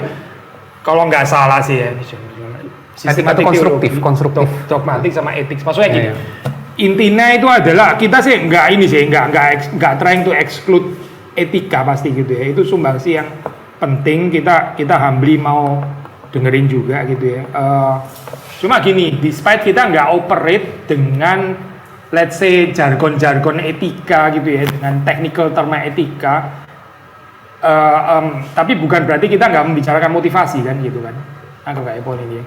Waktu tadi Pak Yadi mempersoalkan what happen kalau Luther dituduh, itu kan juga sudah ngomongin motivasi tanpa kita operate dengan sistem teologinya itu gitu, etika gitu. So ya ada juga sih anyway. Maksudnya teologi sih nggak mungkin tanpa itulah gitu. Nggak mungkin kita tanpa pembicaraan sebetulnya ini siapa yang mengatakan kepada siapa gitu ya. Itu nggak mungkin kita bisa exclude regardless orang itu train in ethics atau enggak gitu. Bagian kalau mau masukin perspektif etika sih ya I think itu sih always ini ya welcome aja gitu. Kita perlu sistematik teologi, perlu etika, perlu biblical teologi, perlu practical, perlu historical dan Ya semuanya sih actually gitu. Ya. Thank you. Mengenai ini Pak, komentari Calvin tadi, kutipan Calvin. Calvin ini kan pernah juga ngajak bahwa dulu, jadi kita kan mendekati Injil seperti Luther Pak, biasanya dari dosa gitu ya. Iya. Yeah. Tapi kan dibalik juga bisa dari virtue gitu ya Pak. Oke. Terus. Jadi Calvin sebenarnya dia mau ngomong gitu ya Pak. Dan biasanya orang dari dosa menuju kepada virtue, dan yang kebalikannya orang virtue nanti ada kesalibnya dosa lagi atau gimana Pak? Oh, I see. Kalau yang teruse of the law justru dari dosa redemption virtue sih actually gitu. Yang teruse of the law gitu. Kalau Luther yang justru dari virtue ke dosa gitu. Maksudnya dari pengertian you think you are virtuous. Coba ya kita ngomong lagi deh. Oke deh. Yang lu maksud righteous itu apa? Setelah bicara itu lu nggak righteous kok sebetulnya. Itu kan berarti dari virtue akhirnya terbukti bahwa fallen gitu, dosa. So itu yang tipikal inilah. Calvin juga terima ini sih of course itu. In agreement lah bagian ini. Cuma distinctive-nya kan kalau di reform arguably sebetulnya bukan cuma reform Melanchthon juga kembangin konsep seperti itu ya. Tapi kalau di reform quite common third use of the law, sekarang preaching of the law itu justru karena orang sudah dibebaskan oleh gospel, kuasa Injil, maka dia bisa dengan bebas, dengan delightful dia menaati hukum-hukum Allah gitu kan ya. Kasihlah Tuhan Allahmu dengan segenap hati. Delightfully dia menerima undangan itu gitu. Ya. So lebih yang dari kalau mau dilihat di sini ya fall, forgiveness of sin, virtue gitu. Yang reform maksudnya ya. Kebalikannya tapi juga bisa. Kebalikannya ini juga sebetulnya bukan dalam pengertian yang sequential. Kalau saya sudah di sini berarti nggak ada lagi yang koreksi dosanya. Ya kita tahu kan ya, maksudnya waktu kita khotbah, waktu kita dengar itu kan actually jalan paralel ya. Waktu kita misalnya ini khotbahnya adalah kasihlah Tuhan Allahmu dengan segenap hatimu. Di satu sisi ya, kita akan pikir saya belum nyampe, saya belum bisa mengasihi Tuhan dengan segenap hati. Oh Tuhan ampunilah saya, gitu maksudnya spiritual use of the law. Sisi yang lain karena kita sudah redeem, kita juga excited, oke, dengan pertolongan Roh Kudus Tuhan tolonglah saya gitu ya. Saya kepingin mencintai engkau karena ini begitu membebaskan, delightfully gitu misalnya ya. Itu third use of the law ya. Tapi juga di dalamnya tetap ada anti perfeksionisme juga kan ya. Saya bisa, maksudnya bukan saya bisa, saya tetap perlu pengampunan juga. Somehow kayak balik lagi ke stage yang awal gitu kan ya. Jadi ini semuanya jalan sih gitu dalam hal ini. Ya. Ya. Jadi kalau agama lain yang bukan Kristen, apakah mereka punya virtue? Nah ini menarik, maksudnya mungkin Pak Yadi bisa lebih, bukan kan tadi Pak Yadi kan mulainya justru dari pendekatan yang universal common grace gitu kan. Yang menarik juga kita bisa bicara virtue ini di dalam pengertian yang common grace juga gitu. Ada juga pengertian forgiveness yang bisa dimengerti. Gini, manusia ya, dia Kristen nggak Kristen, manusia yang lebih forgiving pasti lebih manusiawi daripada yang nggak forgiving, betul kan? Ya.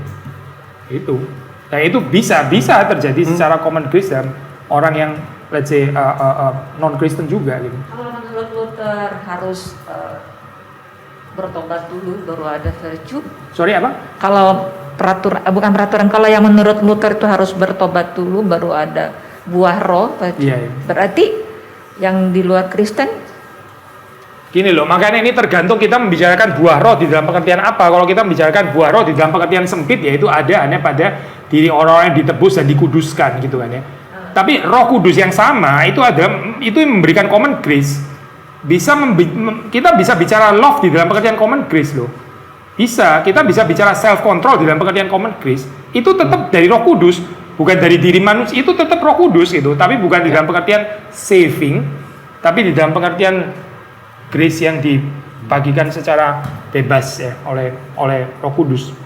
Nangkep gak Bu poin ini? Nangkep. Jadi Ya. orang yang menerima common grace juga melalui juga itu. Iya. Jangan ambil ayat lagi yang Paulus katakan kebaikanmu seperti kain kotor, itu jadi nggak boleh menghakimi seperti itu ya. Kalau itu sih, ini gini sih, matrix, Pak Yadi aja sih tanggepin, saya terlalu banyak ngomong ntar gitu gantian. Kalau saya mulai berasa mendominasi dan jadi kurang manusiawi. Saya mewakili Pak Billy aja. Kebaikanmu seperti kain kotor itu kan dari komentarnya Tuhan ya kepada manusia. Kalau komentarnya manusia kepada manusia lain, kita mengangkat diri sebagai Tuhan. Jadi saya kira mungkin itu kali ya. So, iya, kebaikan itu kebaikan. Pengampunan itu pengampunan. Kerendahan hati itu kerendahan hati. Dan orang-orang Kristen seringkali gagal melayankannya, di mana orang-orang bukan Kristen lebih baik dalam melayankannya. Dan perkara Tuhan melihatnya bagaimana, itu urusan Tuhan. Pertama, kita juga tidak dikasih tahu sama Tuhan, Tuhan lihatnya bagaimana per kejadian, per orang. Dan yang kedua, itu juga bukan urusan kita.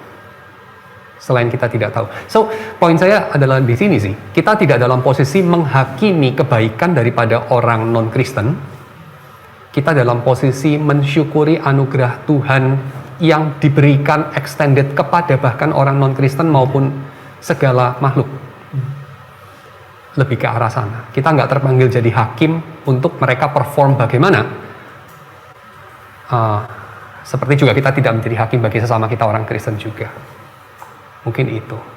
Walaupun of course kita bukan berarti mengiyakan dan bertepuk tangan untuk segala macam perilaku, tentu tidak. Itu tidak sama kan?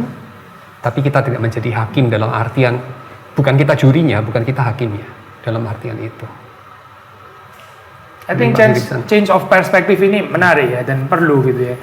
Ya kita tahu dua-duanya ada lah. Satu sisi kan common grace, sisi yang lain ya fallenness gitu kan. Dua-duanya ada gitu. Tapi mungkin ya kecenderungan fundamentalisme itu lebih suka ngomongin fallenness-nya seperti kayak nggak ada tempat untuk memuji kebaikan Tuhan di dalam dunia yang fallen itu lah. Maksudnya Pak Yadi kan encourage kita juga bisa bersyukur dalam pengertian look, orang yang berdosa pun juga bisa tetap ada kebaikan dan itu tetap dari Roh Kudus. Itu kan doksologi harusnya gitu ya. Dalam hal ini gitu. Kita bukan sedang memuji manusia tapi memuji Allah, sumber segala kebaikan gitu. I think itu beautiful poin itu gitu. Tanpa menggunting fallenness ya tentu gitu, jangan ditarik ke situ ya. Pasti, karena Kuyper sendiri mengatakan kenapa namanya common grace, sebab itu grace.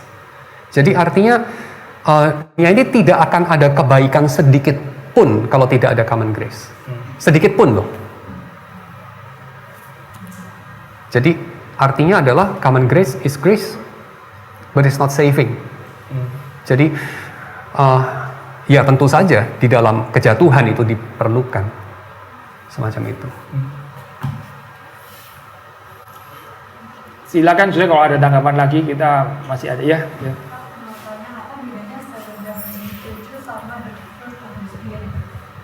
Oh, seven heavenly virtues dan fruit of the spirit ya. Ada ini sih, ada overlap gitu ya. Tadi kalau seven heavenly virtues ya itu yang tadi kita daftar itu ya. Sebagian kan memang ada yang overlap dengan ini fruit of the spirit gitu. Ya ini aja sih, kayak misalnya oke lah chastity itu ya, itu kan nggak muncul ya di dalam fruit of the spirit gitu. Tapi temperance kan overlap ya, self control temperance itu termasuk seven virtue, termasuk fruit of the spirit. Tapi kalau secara konseptual, nah ya kita percaya ini chastity, terus apalagi charity dan sebagainya tadi ya, itu juga pasti dari Roh Kudus ya, pekerjaan dari Roh Kudus. Di dalam hal ini bukan dari diri manusia sendiri gitu ya.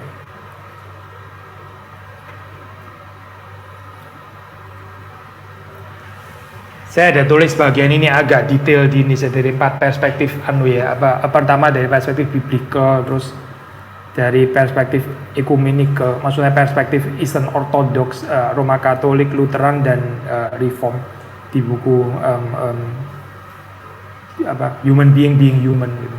Maksudnya being human di dalam arti being virtuous gitu. Try to develop pengertian being human as being virtuous gitu ya. Dan virtuous itu eschatological gitu ya. Kita itu menjadi gitu. Kita ini namanya? Sebentar ya. Dan nih supaya persis ininya sendiri juga lupa. Saya tutup bukunya dengan kalimat sedikit ada echoing ini René Descartes. Kalau René Descartes kan ini itu I think therefore I am ya. Saya tulis di kalimat terakhir we are therefore. Jadi ada orang yang kritik René Descartes, bukan I think therefore I am, tapi I am therefore I think gitu ya. So pembalikan itu saya ganti lagi jadi komunal. We are therefore we shall become like God, atau we become like God therefore we will be We become like God, therefore we will be. Eschatological gitu maksudnya. Bukan cuma we are, tapi we will be. Karena ini gerakannya masih jalan terus gitu. Ya, kapan ya? 2 tahun lalu atau apa ya? Ini ex supervisor saya, Michael Welker ya. Dia pimpin Gifford lecture di Edinburgh ya, kalau nggak salah waktu itu, atau di sini di Edinburgh kayaknya. Dia juga kembangin konsep yang somehow mirip gitu ya. Kita kan bicara tentang created after the image of God ya. Terus dikasih tanda tanda gitu di lecture pertama. After the image of God gitu. Kalau melihat Hitler, lihat Auschwitz ya, atau untuk kita Mei 98 gitu.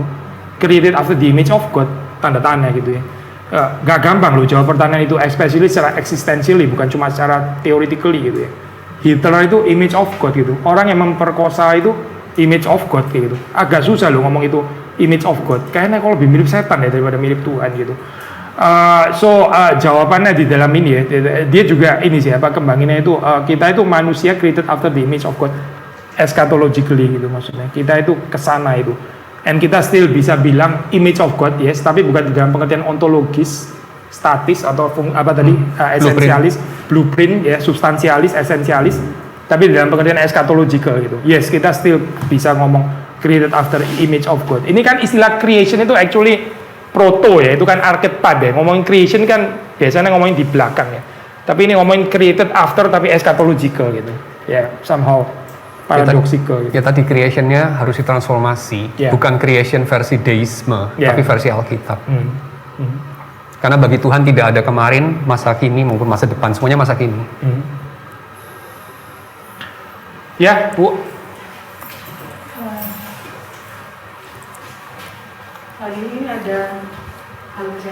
Ini ada pertanyaan dari Jayapura nih Pak, dititipin pertanyaan. Pertanyaannya begini, tolong ditanyakan mengenai Filipi 4 ayat 5. Hendaklah kebaikan hatimu diketahui semua orang, Tuhan sudah dekat. Dan juga pertanyaan yang mengenai bagaimana dengan memberi dengan tangan kanan, jangan diketahui dengan tangan kiri. Ini majelis gereja nih yang nanya. Terima kasih. Ini ada ini ya, ada varian manuskrip actually ya di dalam bagian ini ya. Kalau saudara bandingin sama terjemahan Inggris itu, ini kan Indonesia pakai terjemahan kebaikan hatimu ya. Kalau di bahasa Inggris itu either pakai gentleness, which is your kelemah lembutan, atau your reasonableness ya. Your reasonableness itu be known to everyone. Agak lain loh ya nuansanya dengan kebaikan hati gitu. Maksudnya ini nggak bicara tentang, ini bicara either reasonableness atau gentleness, whereas Indonesia terjemahin dengan kebaikan hati. Oke lah, in any case memang gentleness juga termasuk virtues ya.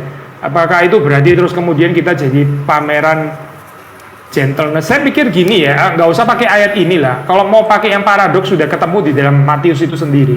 Matius juga yang mengatakan tangan kanan jangan mengetahui gitu kan. Itu Matius kan ya.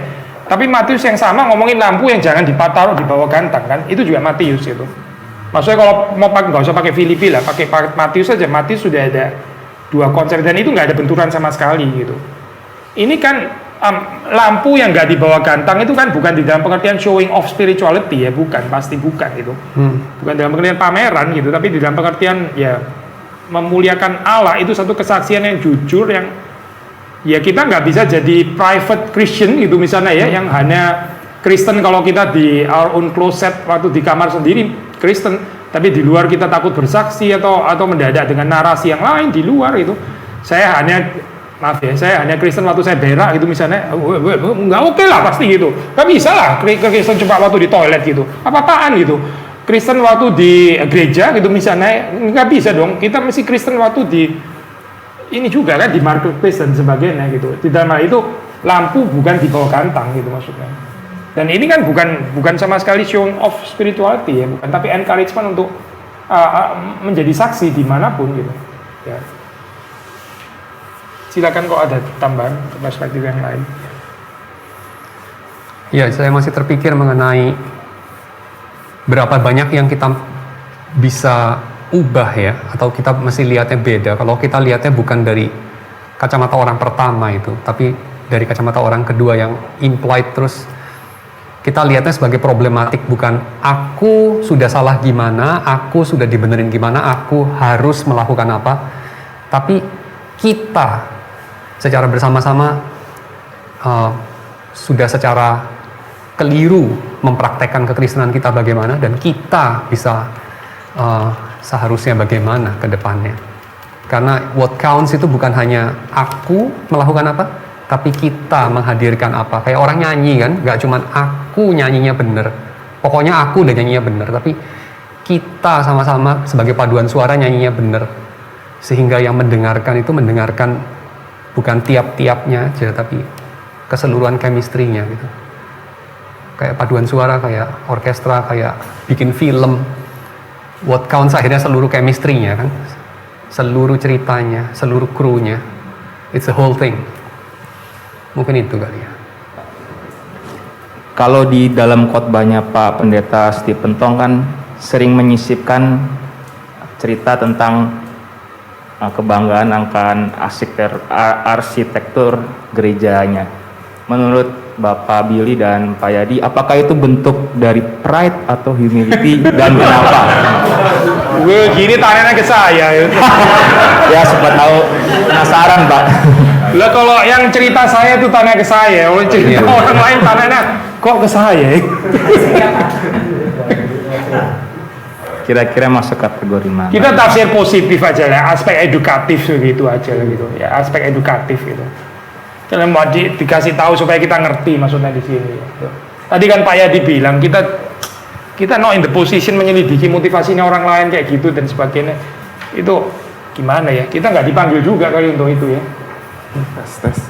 Mau nanya, yang itu pembagian esensialis, fungsionalis sama relasional itu apakah yang satu benar, yang lain salah, atau mereka saling melengkapi tapi ada satu yang lebih supreme gitu, ataukah cuma ada satu yang soalnya kelihatannya kalau menurut penjelasan Ko Yadi kayak fokusnya di relasional ya, di relasional. Terus mau kaitin sama reformational anthropology juga, bukannya reformational anthropology itu biasanya fokusnya di human as a subject that function in all aspect in life, lebih ke functionalis gitu. Ya gitu aja sih. Ya jawabannya kompleks lah ya ini ya.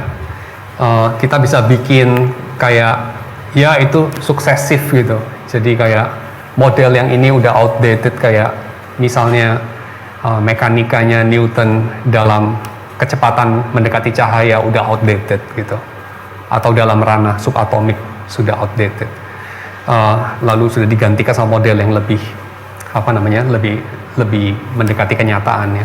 Kita bisa pegang itu satu respon, atau respon yang kedua, masing-masing ini ada diskursusnya, masing-masing ini ada percakapan ya masing-masing, yang mana kalau kita tinjau seluruh korpus percakapannya tetap worth it juga sih dipelajari. Jadi ada sesuatu yang kita bisa dapat dari pendekatan esensialisme, fungsionalisme maupun relasionalisme gitu ya. Mungkin kira-kira itu. Lalu reformational philosophy kira-kira lebih kemana ya? Reformational philosophy itu pendekatan tahun 1930-an kan ya, sekitar itu.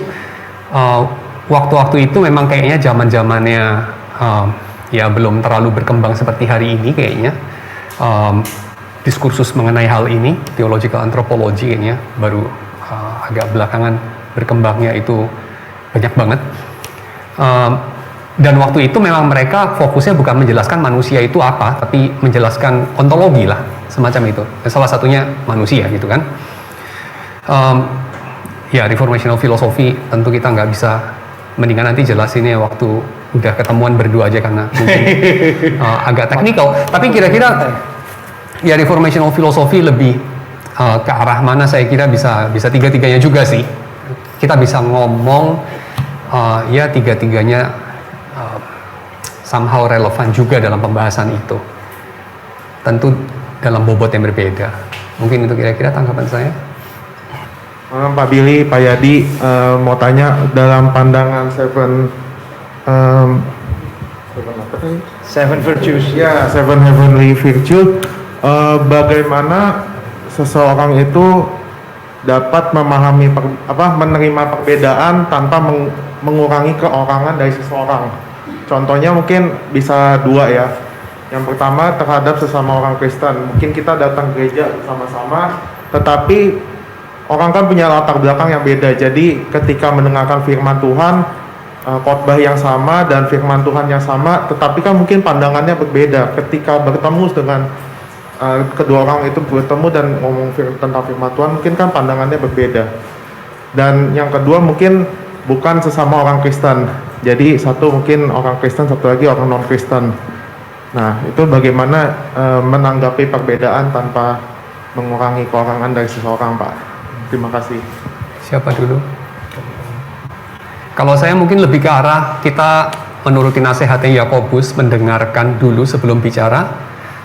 Dan ini kita terapkan dalam cara bukan kayak mengubah setiap kesempatan ngobrolin khotbah itu untuk berdebat dan menang kalah gitu. Tapi lebih ke arah berusaha memahami orang itu berangkat dari mana dan apa yang ingin dia utarakan despite of apa yang pada akhirnya dia utarakan. Karena secara perhitungan kasar saya kira-kira mungkin 90% ke atas orang itu kurang capable of mengutarakan pendapatnya secara artikulatif, kebanyakan orang begitu, dan kurang capable of berdiskusi secara logis. Tapi itu gak gitu penting-penting banget. Yang paling penting kayaknya kita berusaha dengan berbagai cara untuk saling memahami, melewati segala ketidaksempurnaan komunikasi itu. Dan itu perlu hanya ini aja sih, usaha dan kemauan untuk mengerti. Dan saya rasa itu bisa memanusiakan percakapan setelah khotbah kayaknya. Baik ditujukan kepada pengkhotbah maupun ke sesama pendengar. Mungkin itu kali ya. Jadi untuk diobrolin gitu. Dan akan beda banget nanti nuansanya kalau tujuannya adalah gua menang lu kalah gitu. Lalu atas nama presisi dogmatik gitu. Waduh, itu biasanya jadi nasty dan ugly dalam waktu cepat. Tapi kalau jalan yang lain kita tempuh jadi fruitful ya and beautiful seringkali. Pak Billy. Ya, cukup. Kalau dengan orang yang non Kristen, Pak, tadi kan kalau misalnya contoh kan dengerin khotbah itu kan hanya salah satu contoh, tapi kalau misalnya lebih universal lagi itu seperti apa, Pak? Jadi teman, karena itu panggilan kita waktu dia masih beda agama maupun sudah sama agama. Itu panggilan sebagai manusia, jadi teman. Kalau boleh saya tambahin dikit, gospel itu kan undangan untuk everyone ya gitu. Maksudnya bukan cuma untuk yang belum percaya, yang sudah percaya diundang terus juga gitu ya. Maksudnya gini. Saya kadang-kadang melihat nggak terlalu ada poin ya dengan mengklasifikasikan kayak gitu bisa. Saya bukan nggak percaya ada klasifikasi itu, tentulah ada yang belum percaya dan sudah percaya memang ada. Tapi keep an eye untuk ini terus itu apa ya gitu maksudnya gitu. Itu untuk apa ya gitu. Iya. Coba baca surat-surat di ini aja di mau Korintus lah, mau Efesus, mau Yakobus, mau apa ya. Ada nggak ya ayat yang you have to ini ya, perhatiin siapa yang belum percaya sama nggak ada deh kalian. Semua diundang untuk percaya gitu maksudnya. Kecuali yang anti Kristus itu ada kalau di 1 Yohanes. Itu yang benar-benar ini ya menyesatkan. Nah, kalau itu bikin stans gitu ya. Tapi yang belum percaya kayaknya nggak digituin ya gitu loh. Di Alkitab ya kan, di perjanjian baru. Iya. Saya nambahin sedikit dari Kuyper. Kuyper bilang orang Kristen itu kan dari akarnya itu dari kelahiran baru ya. Jadi akarnya beda. Tapi dia bilang dari akar itu tidak dengan segera dan pasti menghasilkan buah besok gitu atau jam ke depan gitu. Enggak loh. Terus kedua, orang bukan Kristen selalu bisa minjem buah-buah dari pohon yang akarnya itu dari kelahiran baru itu. Jadi nggak terlalu ada poin kita bikin perbedaan itu, kecuali mungkin yang dengan antikris itu. Karena kita sama-sama pendosa dan sama-sama diundang oleh Injil yang diberitakan secara eksplisit. Bu, gimana, masih ada pertanyaan? Ya, silakan. Mungkin yang terakhir kalau nggak ada lagi.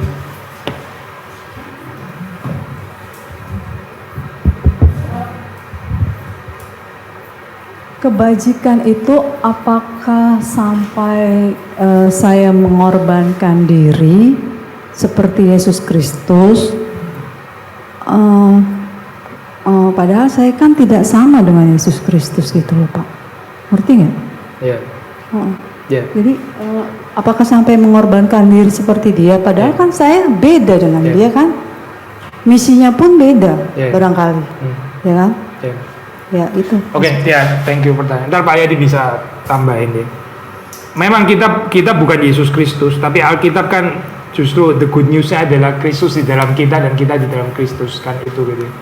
Memang panggilan kita pasti beda di dalam pekerjaan partikular, kayak kita mungkin nggak dipanggil untuk tinggal di Israel ya.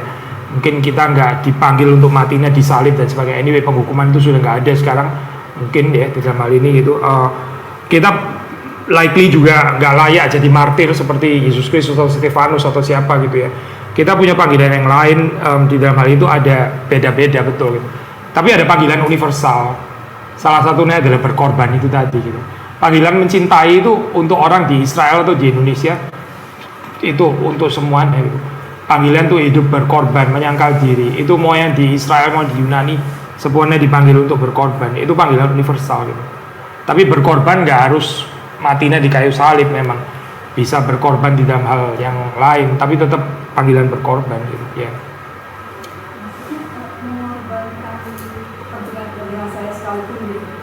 Termasuk ya gitu.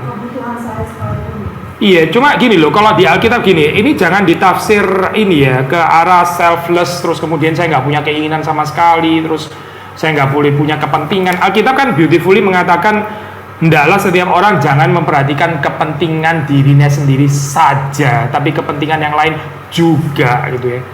Nah, Alkitab nggak pernah mengajarkan hendaklah kamu memperhatikan kepentingan orang lain saja dan nggak usah kepentingan dirimu. Nggak ada loh, itu nggak ada.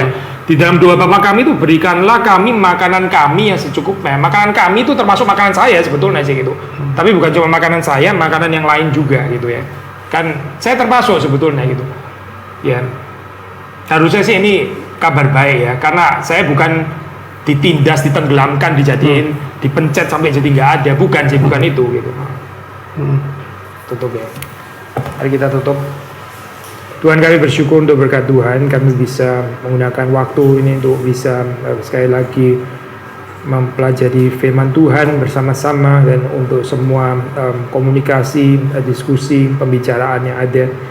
Kami berdoa berharap supaya firman-Mu di dalam segala kekayaannya itu boleh tinggal di dalam kehidupan jemaat-Mu dan mengubahkan kami menjadi orang-orang yang semakin berkenan kepada Tuhan, menjadi manusia yang semakin menyerupai Yesus Kristus yang adalah manusia sejati. Terima kasih Tuhan, Engkau sudah memberikan kepada kami diri-Mu sendiri, dan Tuhan yang menolong kami untuk bisa terus bertumbuh di dalam anugerah. Pengenalan akan Tuhan, pengenalan akan diri, dan pengenalan juga akan sesama, bahkan juga ciptaan yang lebih rendah. Demi Yesus Kristus kami berdoa, kami bersyukur. Amin.